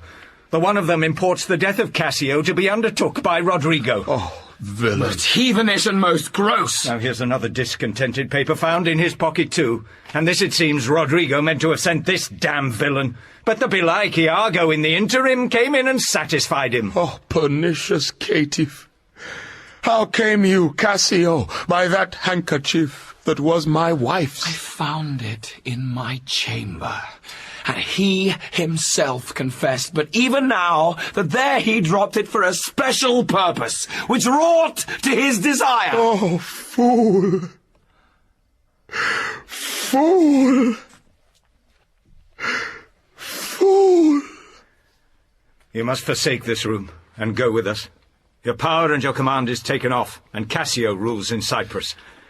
For this slave, if there be any cunning cruelty that can torment him much and hold him long, it shall be his. You shall close prisoner rest, till that the nature of your fault be known to the Venetian state. Come, bring him away. Soft you. A word or two before you go. I have done the state some service, and they know it. No more of that. I pray you, in your letters, when you shall these unlucky deeds relate, speak of me as I am. Nothing extenuate, nor set down aught in malice. Then must you speak of one that loved not wisely, but too well. Of one not easily jealous, but being wrought, perplexed in the extreme.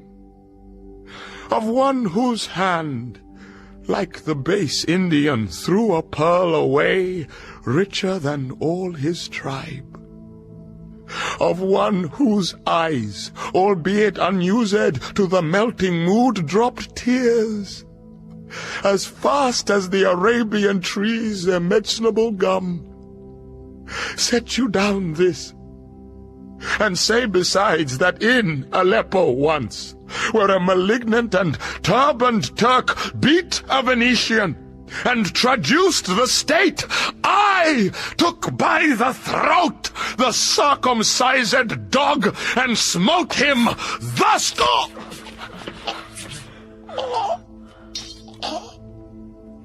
All that smoke is marred. I kissed thee ere I killed thee. No way but this, killing myself to die upon a kiss. Oh.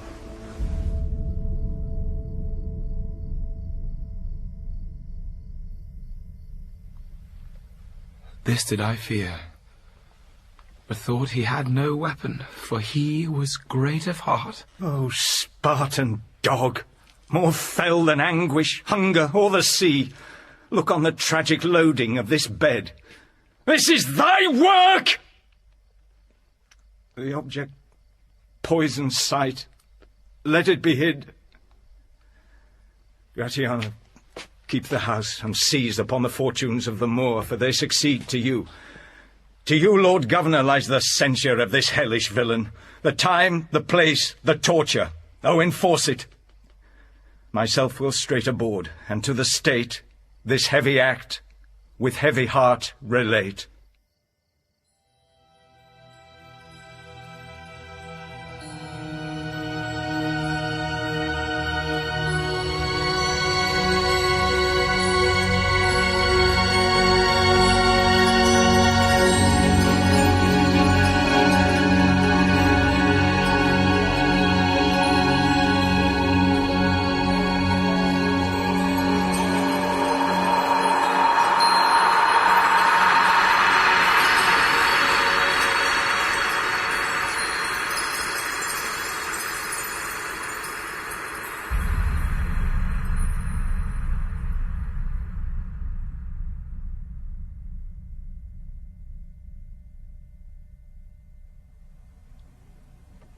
In Othello by William Shakespeare, Othello was played by Chiwetel Ejiofor, Iago by Ewan McGregor, Desdemona by Kelly Reilly, and Cassio by Tom Hiddleston. Rodrigo was played by Edward Bennett, Emilia by Michelle Fairley, Bianca by Martina Laird, Montano by Michael Jenn, Brabantio and Gratiano were played by James Lawrenson, the Duke of Venice and Lodovico by Michael Hadley, First Officer, Messenger and First Cyprus Gentleman by Alistair Sims, First Senator and Second Cyprus Gentleman by David Mara. The music was by Adam Cork and technical presentation was by Wilfredo Acosta. Othello was directed by Michael Grandage and it was a Naxos Audiobooks production for BBC Radio 3.